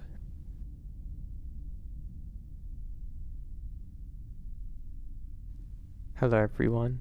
Now I'd like to say that I'm from Scandinavia, so my story might be a little different than some of the ones you're used to hearing of rangers, but I can't really explain what I saw, and I'd like to get you guys' thoughts on it too. I'm from Sweden, so I've really been blessed with some beautiful scenery. A lot of people presume that it would actually become normal to me, but it hasn't whatsoever. I've been to all the Nordic countries, and my particular favourites are Norway and Sweden. A lot of our scenery is similar too, just with varying mountainscapes and whatnot, but the weather is usually consistently the same in terms of coldness during the colder months and beautiful summer days during the summer. Now, I'm somebody who had often done solo hiking through an area close to where I live. I'd done this a couple of times with my friends and then dad, but usually on my own, and in one particular day I set off like normal on my own. To do this I have to catch a bus ride. Now when I get on the bus there's not too many people on there, just myself for much of the journey, until eventually what appears to be a sweet old lady gets on the bus. When she gets on the bus, she does seem to stare at me quite a lot, which I think is really odd. Now there's something about her eyes that look pretty off, and this continues on and off for the whole half-hour journey until I eventually get off and thank the driver. What I think is really strange is the way that she continues staring at me even as the bus goes off. I don't know, maybe she thinks I've done something wrong or I look like somebody who was bad to her in the past, but I don't know, I just think it was pretty odd. But that's not my story. Now when I get to the area I usually go hiking in, I'm very glad because it's completely empty now and there's no signs of other hikers whatsoever. And the trees are absolutely beautiful and dwarf me. I can see some of the insects too, which is actually nice for me because I have a passion for life and outdoors creatures. Now, there was lots of forest scrubs around and small bushes and plants everywhere, which made for very pleasant walking. Now the first part of my hike actually goes really well, and I continue drinking my water, ensuring that I stay hydrated.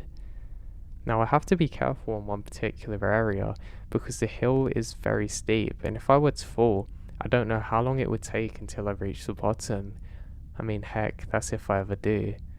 Now I make it through one area and come over to a hill. Now what's interesting about this particular area is there's lots of red or orange coloured plants which I find really beautiful. You do find in these particular areas though that you have to constantly look at the ground. There's lots of rocks on the path and if you're not careful you can really easily go over one.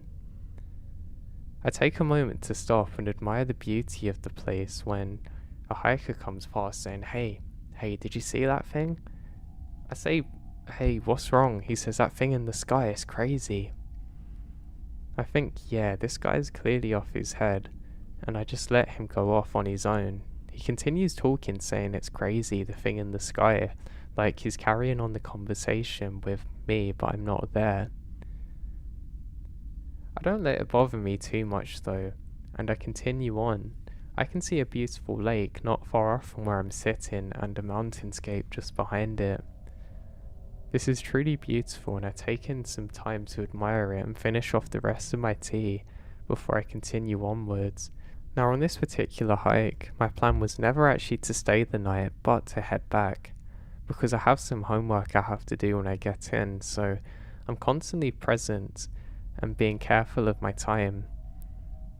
Now when I glance down at my watch, the time seems to be going very quickly, and that's always a sign that you're enjoying yourself, right?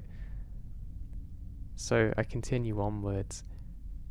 Up ahead of me, I can see a small hilltop. Maybe it's a mountain range, I don't really know how to describe it for you, but there's trees up on both sides of it, and I think, God, wouldn't it be great if I could make it to the top of that thing? There is a path you can take to get there, but it's relatively dangerous. I stop for a moment to decide what to do, and I realise there's a spider on my shoelace. I absolutely hate these things, so I kick it off quickly and end up jogging a bit. It's unlikely, but I'm worried that I've just sat on a bunch of them, so I think the best thing to do is keep moving. While I've got this momentum going, I decide that I'm going to go up the hill. Now, if I fall, I'm really going to be in trouble because the rock face is actually relatively sheer, and there's lots and lots of different rocks which are relatively loose, so it basically means if I go off the side, I'm not really in luck. So I have to be very careful at this time. Now, while I'm walking, I can see more of the red coloured plants that I really like.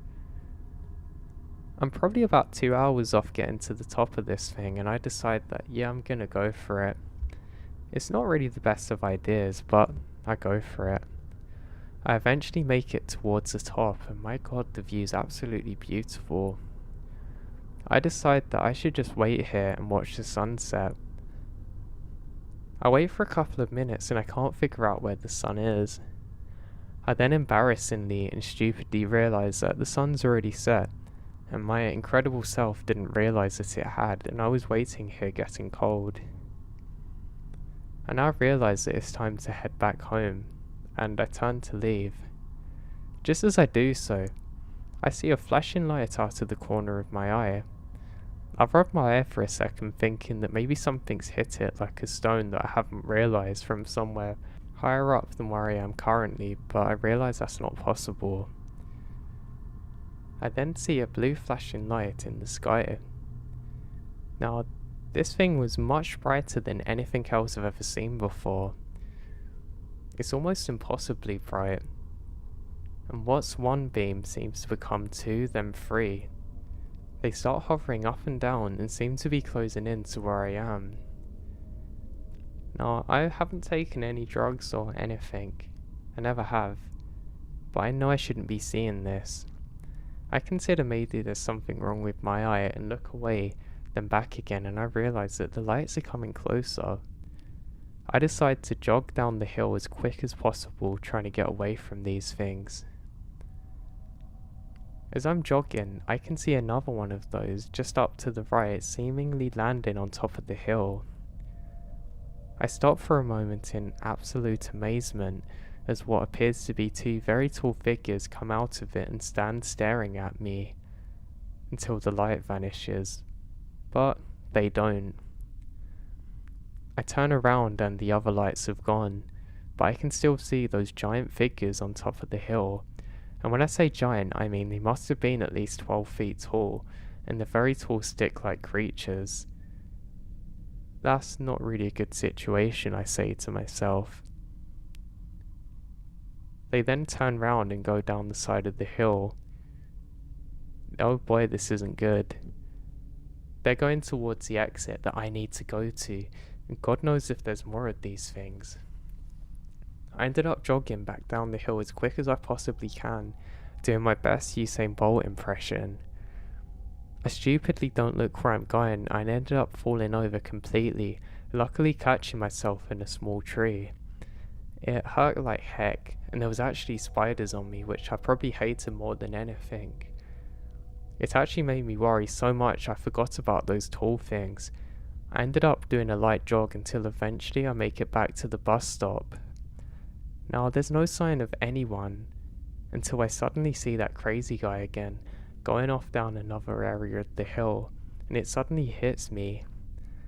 Whatever that guy must have seen, I've seen too, and I suddenly remember the tall figures again.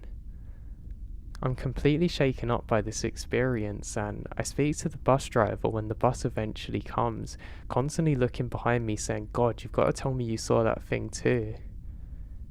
He confirms to me that he did have reports from other bus drivers seeing strange things in the sky, also describing the blue flashy lights. I ended up racing home and reporting it to my mum.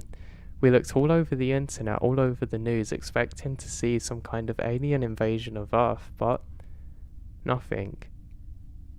Not a drop of information related to what I had seen that day. Now, I really don't know what to think. I don't want to sound like one of those crazy UFO guys that you see on the TV, but I know exactly what I saw. I saw two weird creatures come out of one of the craft things or lights, whatever it was, and the other people saw this too. But how can that be? It doesn't make any logical sense. I don't really want to say it was aliens, but I don't know what to make of it. I was actually so shaken up from this experience that I've never went solo hiking again since.